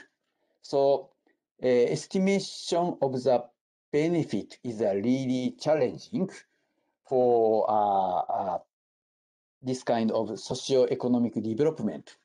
So let me share our approach. So in order to address these two issues, we work together with Yangon Technological University. So by again cooperating with the local facilitator and her students, we UTokyo students and YTU students work together for having a field investigation on flood and poverty. Then more than 1,000 household interview survey data was collected. Then by using that result, we analyze the relationship between the flood and its impact on the poverty. So for example, in one river basin here, there was a big two flood in 2011 and 2018. So, and y-axis shows the condition of the household economy. So in this survey, we conducted a survey in poor and non-poor people in a very flooded area and non-flooded area. Then here we found from our results that for the poor people in a flooded area, their economic level was largely degraded during the flood. At the same time, in between the flood, their household economy was also degraded. And the non-poor people in a flooded area, they also have flood damage in a flood. But in between the flood, their household economy was gradually improved. And for the poor people who are not damaged by flood, even though they are not damaged by flood, their household economy was slightly like lowered during the flood, and also in between their household economy again lowered. On the contrary, non-poor people who was not damaged by flood, their household economy was improved even in a flooded period, and in between time, their household economy was improved. So like that the firstly, we like quantitatively proved that the poverty traps were accelerated by the recurrent floods. So by collecting this kind of evidence, and we stored all these data information in OSS GIAS. So we accumulated this kind of data through the field survey. And then, based on this data, we also developed a model for supporting policy making. So in this model, we wanted to support the policy maker for making a policy for reducing the poverty through the DRR. So to show the benefit for this, in this model, not only the avoided loss by flood control, this means the primary benefit, but also we also try to estimate the amount of the secondary benefit. Secondary benefit is like a promotion and acceleration of the socioeconomic activities induced by the increased safety and reduced risk perception due to the successful flood risk management. So primary benefit is like a direct benefit, the short-term benefit by flood control. On the contrary, second benefit is like a long-term, like accumulated socioeconomic benefit by flood control. So we wanted to show this benefit by using our model and data analysis. So our model is named Livelihood Advanced Model. So in this model, let me show the basic concept of this model. So through the flood control, as a direct benefit, we can reduce the income loss, house loss, and asset loss. So it's like a conventional, like a direct loss. But from the recent paper, that after the reduction of the flood for 6 years, this can contribute to improve the risk perception by the local people. Then, after improved the risk perception by local people, some people have a more positive attitude for their livelihood. So this means that some people will change their work from low income daily work to a high income, more permanent work. And this can contribute to improve their income.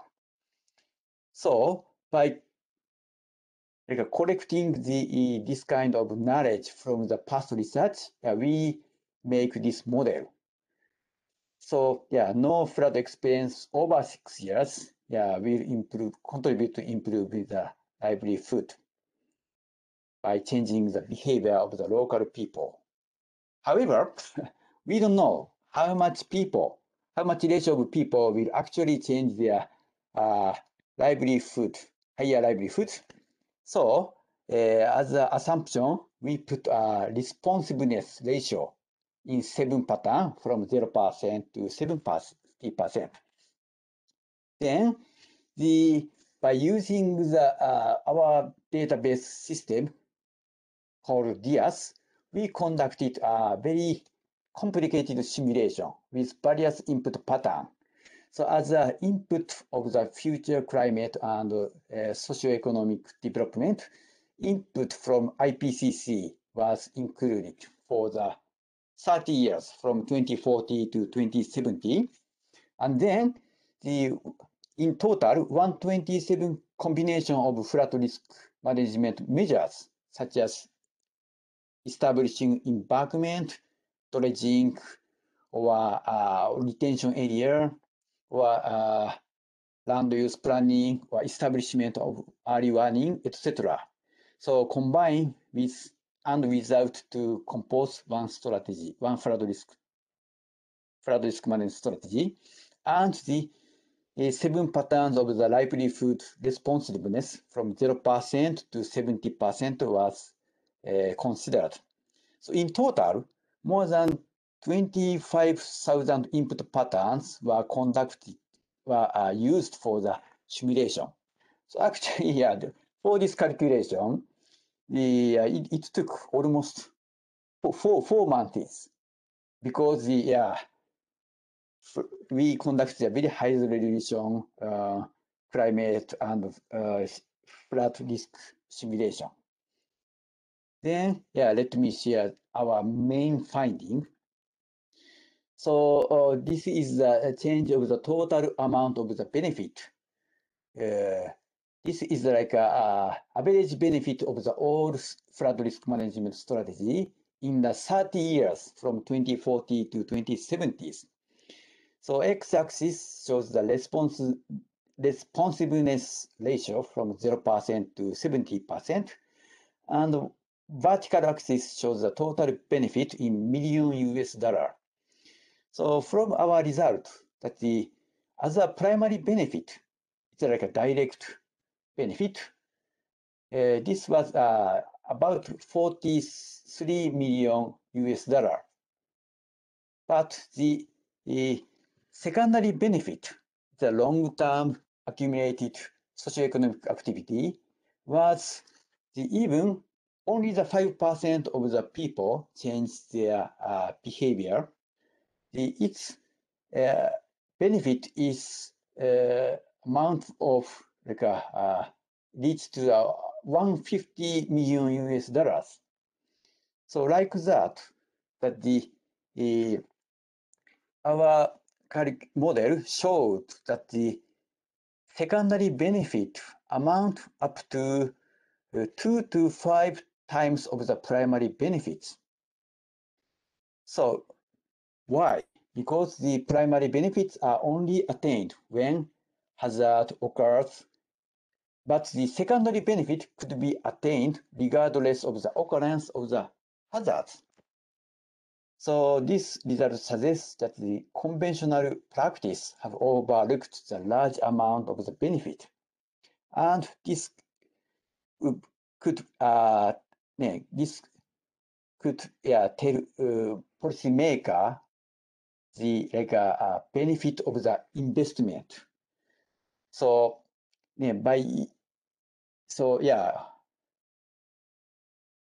so we believe that this would be a good incentive for government to make a DRR investment. And this tells us that it contributes to a socioeconomic development, particularly the improvement of the income for the poor people.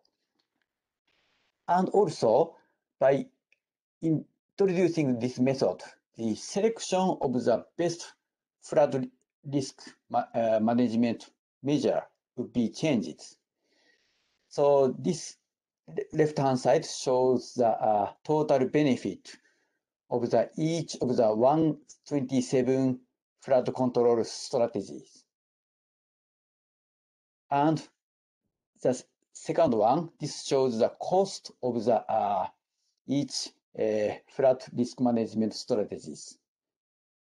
So in a conventional cost-benefit analysis, so the result of the conventional flat risk cost-benefit analysis is on this right-hand side. So this is the result of the best cost-benefit analysis by conventional way. But the second one from the right-hand side. So this shows the total benefit by cost. But in this case, the secondary benefit is also included. So in this case, that the result of the cost-benefit analysis is very different. And the ratio of the cost-benefit is also largely improved because the secondary benefit is also included. So like that if we include the socioeconomic development by flood control, the result of the cost-benefit analysis is largely changed. So these results tell us if we want to think about the socioeconomic development through flood control, we have to include it in the cost-benefit analysis. Otherwise, we may select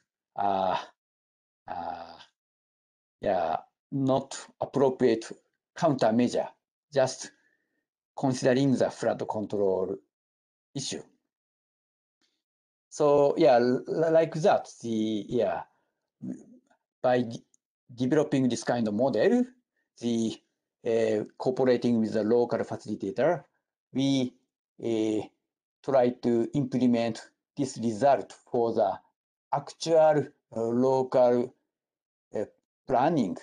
So we had a discussion with the chief minister of this region, and I had many discussions with the actual implementing agency and department. So with the support of JICA. So like that, we were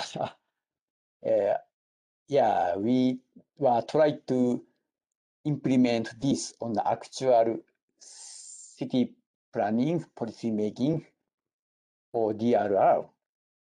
However, as you know, that unfortunately, due to the political issue in Myanmar, now unfortunately all these activities were suspended. But even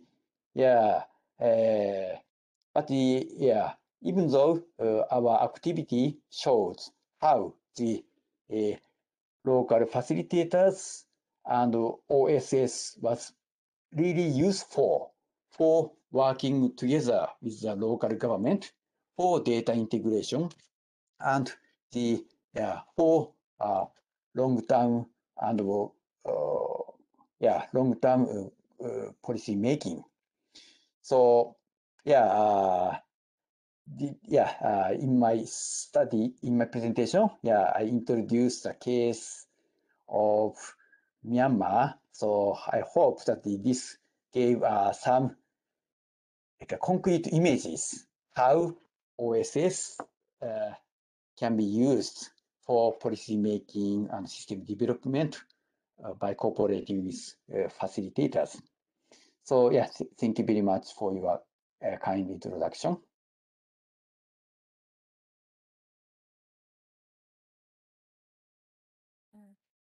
Thank you, Professor Kawasaki, for your also very comprehensive case example. And so we still have, we still have about almost 10 minutes. Does Dr. Wei-Hsin Lee, do you want to do a short introduction to the case of Taiwan? Sure. As like a baseball, today I'm the starter.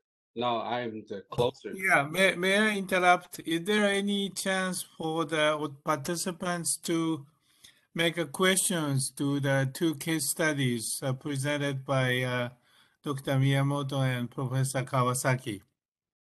I'm sure that Dr. Lee's presentations are very, very valuable, but if we may provide some chance for the participants to respond, that might be a good way to spend another 10 minutes. Okay, that would be one. Because That it's would be good. too precious for him to just summarize his case study in 10 minutes. That's too shame. Okay, that's a better way. Thank Mm, you. yeah. So, is there any questions or comments on the lectures brought by Dr. Miyamoto and Dr. Kawasaki? You may raise your hand or just show up. Or you can type your comments or questions in the chat box.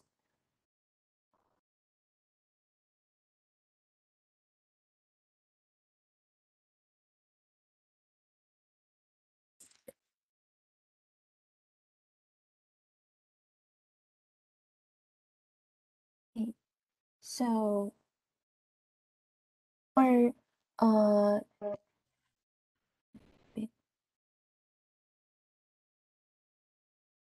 so There's a the question in the chat box. yes, Miss Weda Bania, it's a she, right? She wants to know more, a little bit more on OSS in Philippines. I think it's probably a question from Professor Miyamoto-san. Is it? Yeah. Yes, thank you so much for the question. So this is Miyamoto speaking now. And so I will like to introduce the OSS. The current OSS is including real-time water-related risk information and also the climate change impact in the flood. But and also this system is only for the Davao City. But we will expand this system to the nationwide and also the not only the water-related disasters, but also the water and natural environment, ecosystem, and also the food productivity will be also included in our scope. But we will improve the system step by step together with the local community. Then so we will make our OSS effective and sustainable. So is my answer fine?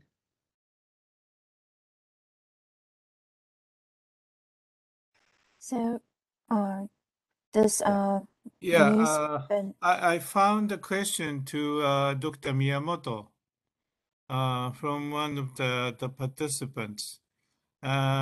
This person wondering how they could reach to iChurn for helping such kind of a wonderful project. Is there any answer for that from iChurn?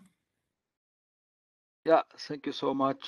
So from the question, so I couldn't understand what is the purpose, for example, the collaborative research or training or some partnership to implement some project. But it's our collaborative way is according to the purpose. That's why so I replied in the chat box. But if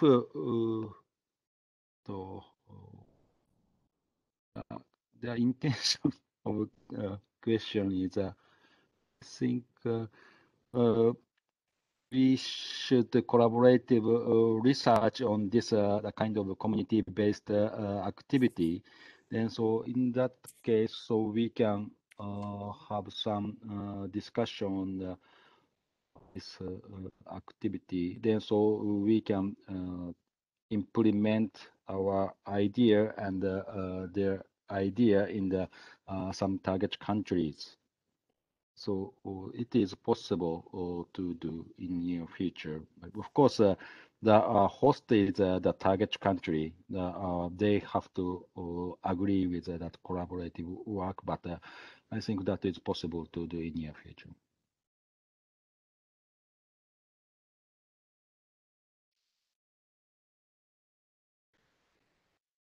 So maybe we should start with discussion on the implementation strategy.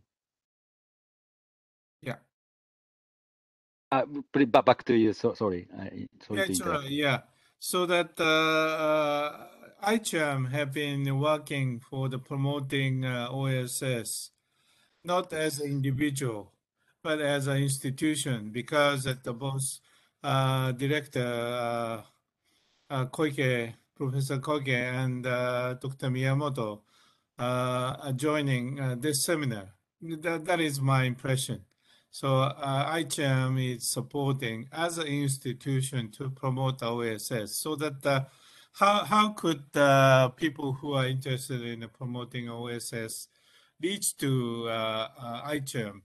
Just write to ICHAM representative email address, or write personally to Dr. Miyamoto or to Professor Koike.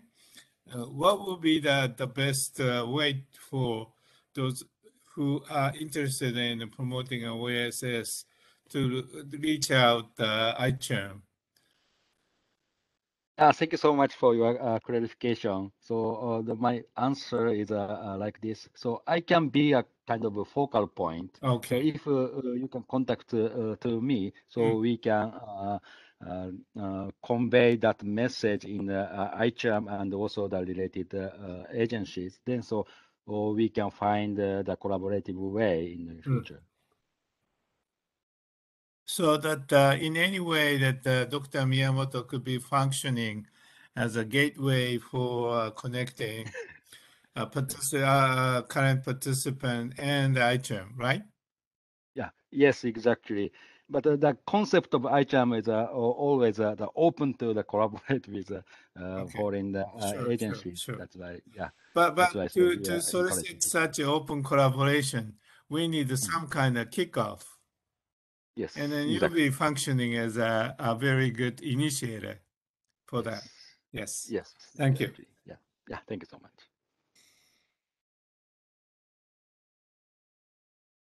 Yeah, I have one question to Professor Kawasaki. Is it okay for me to ask? Yes, I'm welcome. Yeah, I do appreciate your very good implementation, especially those combining OSS, DS version of ISS with two kinds of facilitators. That's a very illuminating example for us to how we should promote those two concepts together.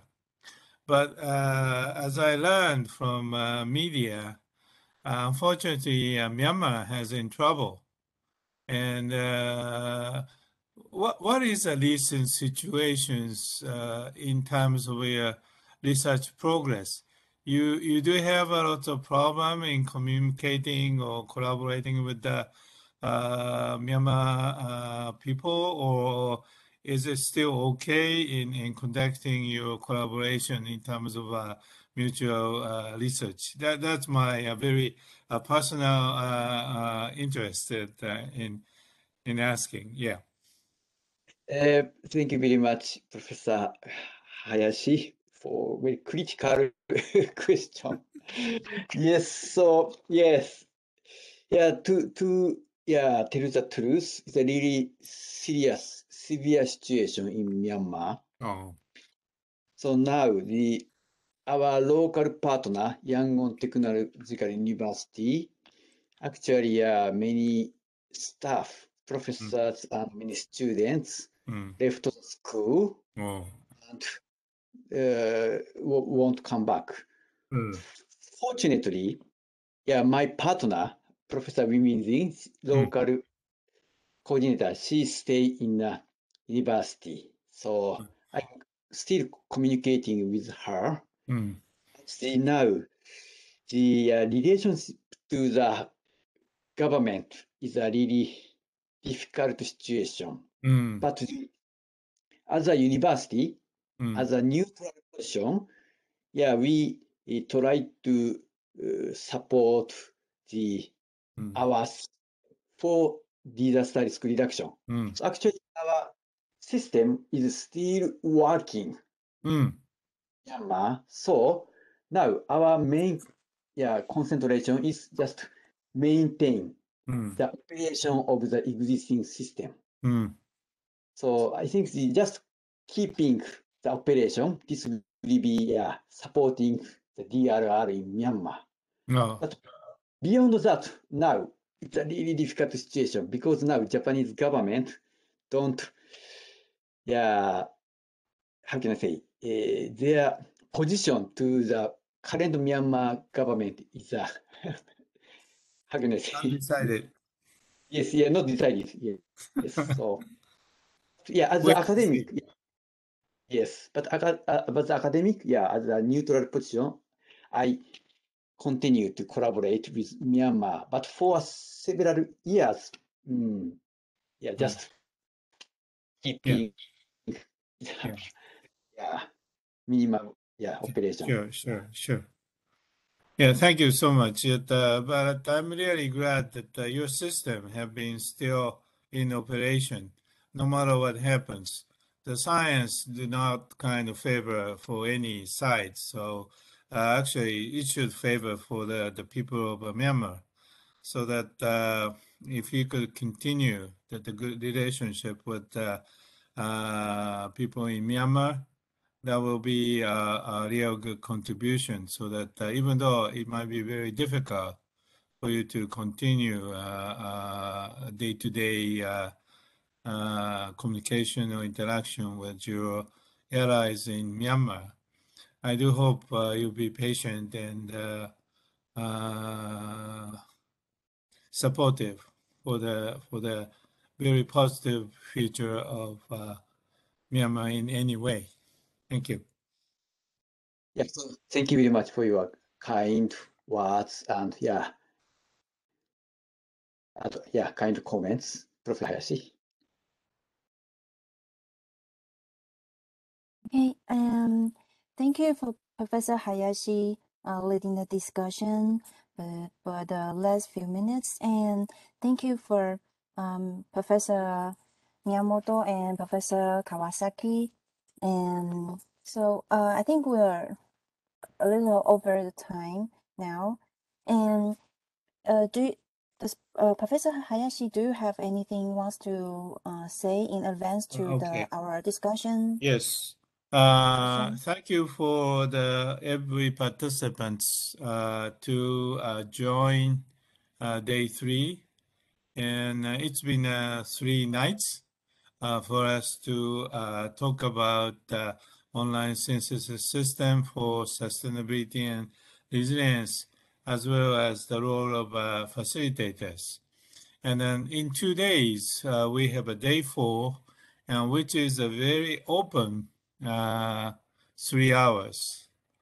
And we are expecting to receive many questions for the last 3 days presentations. Even since we wanted to convey as much as possible, so that we don't have much time to allow you to give us a feedback. And then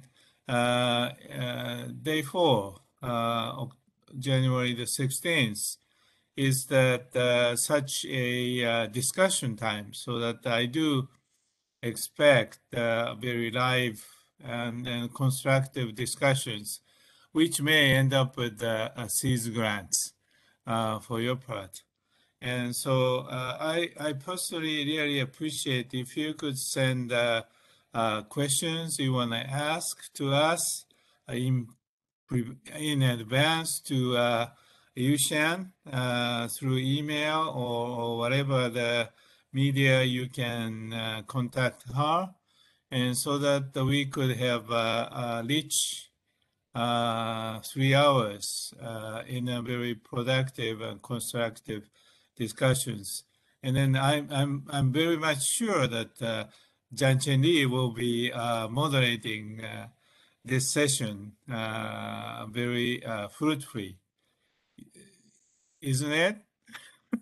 Sure, sure. Yeah. Yeah, So actually, since Hayashi-san has talked about the SIG grant, and we have been talking about it since the beginning. So this is the real thing. So I sure. really hope after day 4, Yeah. we can have some integrated team, Yes. working together. Yeah.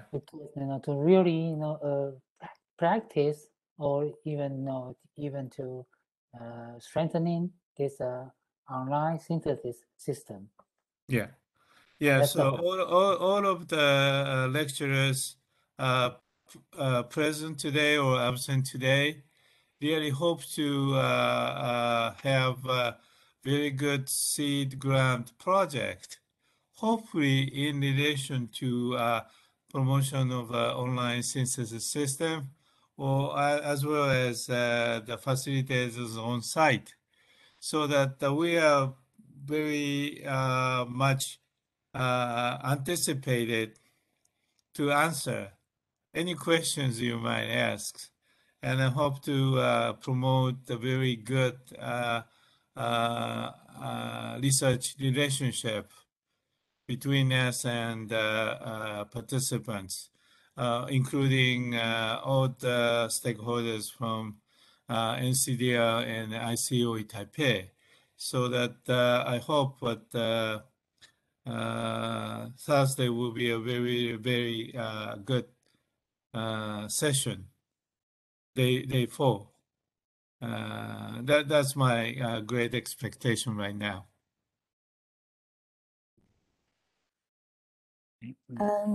So, if the participants you're especially interested in which lecture's topic, or you have some ideas to connect with any of the participants, I mean, you have their profile in this handbook, so you can find people who are possibly work with you. If you have that kind of networks or topics in your mind, you can email me and we can discuss in advance, so that probably we will make some arrangement before that session, a better arrangement depending on people's feedback. So I will email you a more clear picture about the structure of the session, probably tomorrow evening or something like that. Yeah. Is that okay? Yeah. Okay. Thank you. Thank you everyone for your fully commitment to the course, and very I know it's been a good time taking courses with you. Thank you very much, and thank you all the lecturers and Thank everybody. you, Lisa, Thank you, so thank you very much. much. My pleasure. See you. See See you you. in 2 Bye. days. Bye. Bye. Thank you so much.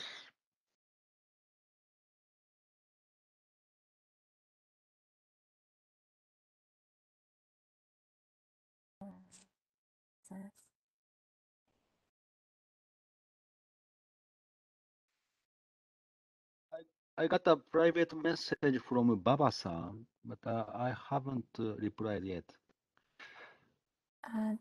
No problem. Well, I'm not going to close it soon. Thank I you so can much. close. I can But, close this after you say it's okay. Okay, thank you so much. Okay. えーっと好，宇轩我就先离开了哦。是，好 OK，好，谢谢辛苦你了。老师，不会不 Mustafa 会，对，好，谢谢 Mustafa 辛苦 Baba 了， san. 谢谢，嗯，好，拜拜。But Baba-san already left. Yeah, I think so. Professor Miyamoto, will you be Yes. joining the day 4 session? Yes, I will join. Oh, Day after wonderful. tomorrow, right? Yes, on Thursday. That will be Saturday. Yes, I Yes. can join. Okay, wonderful. So we can probably discuss more then. Thank you very much. Yes. Thank you. Yes, See you. exactly. Yeah. Thank you. Have a good night. Thank you so much. You too. Yeah. Bye.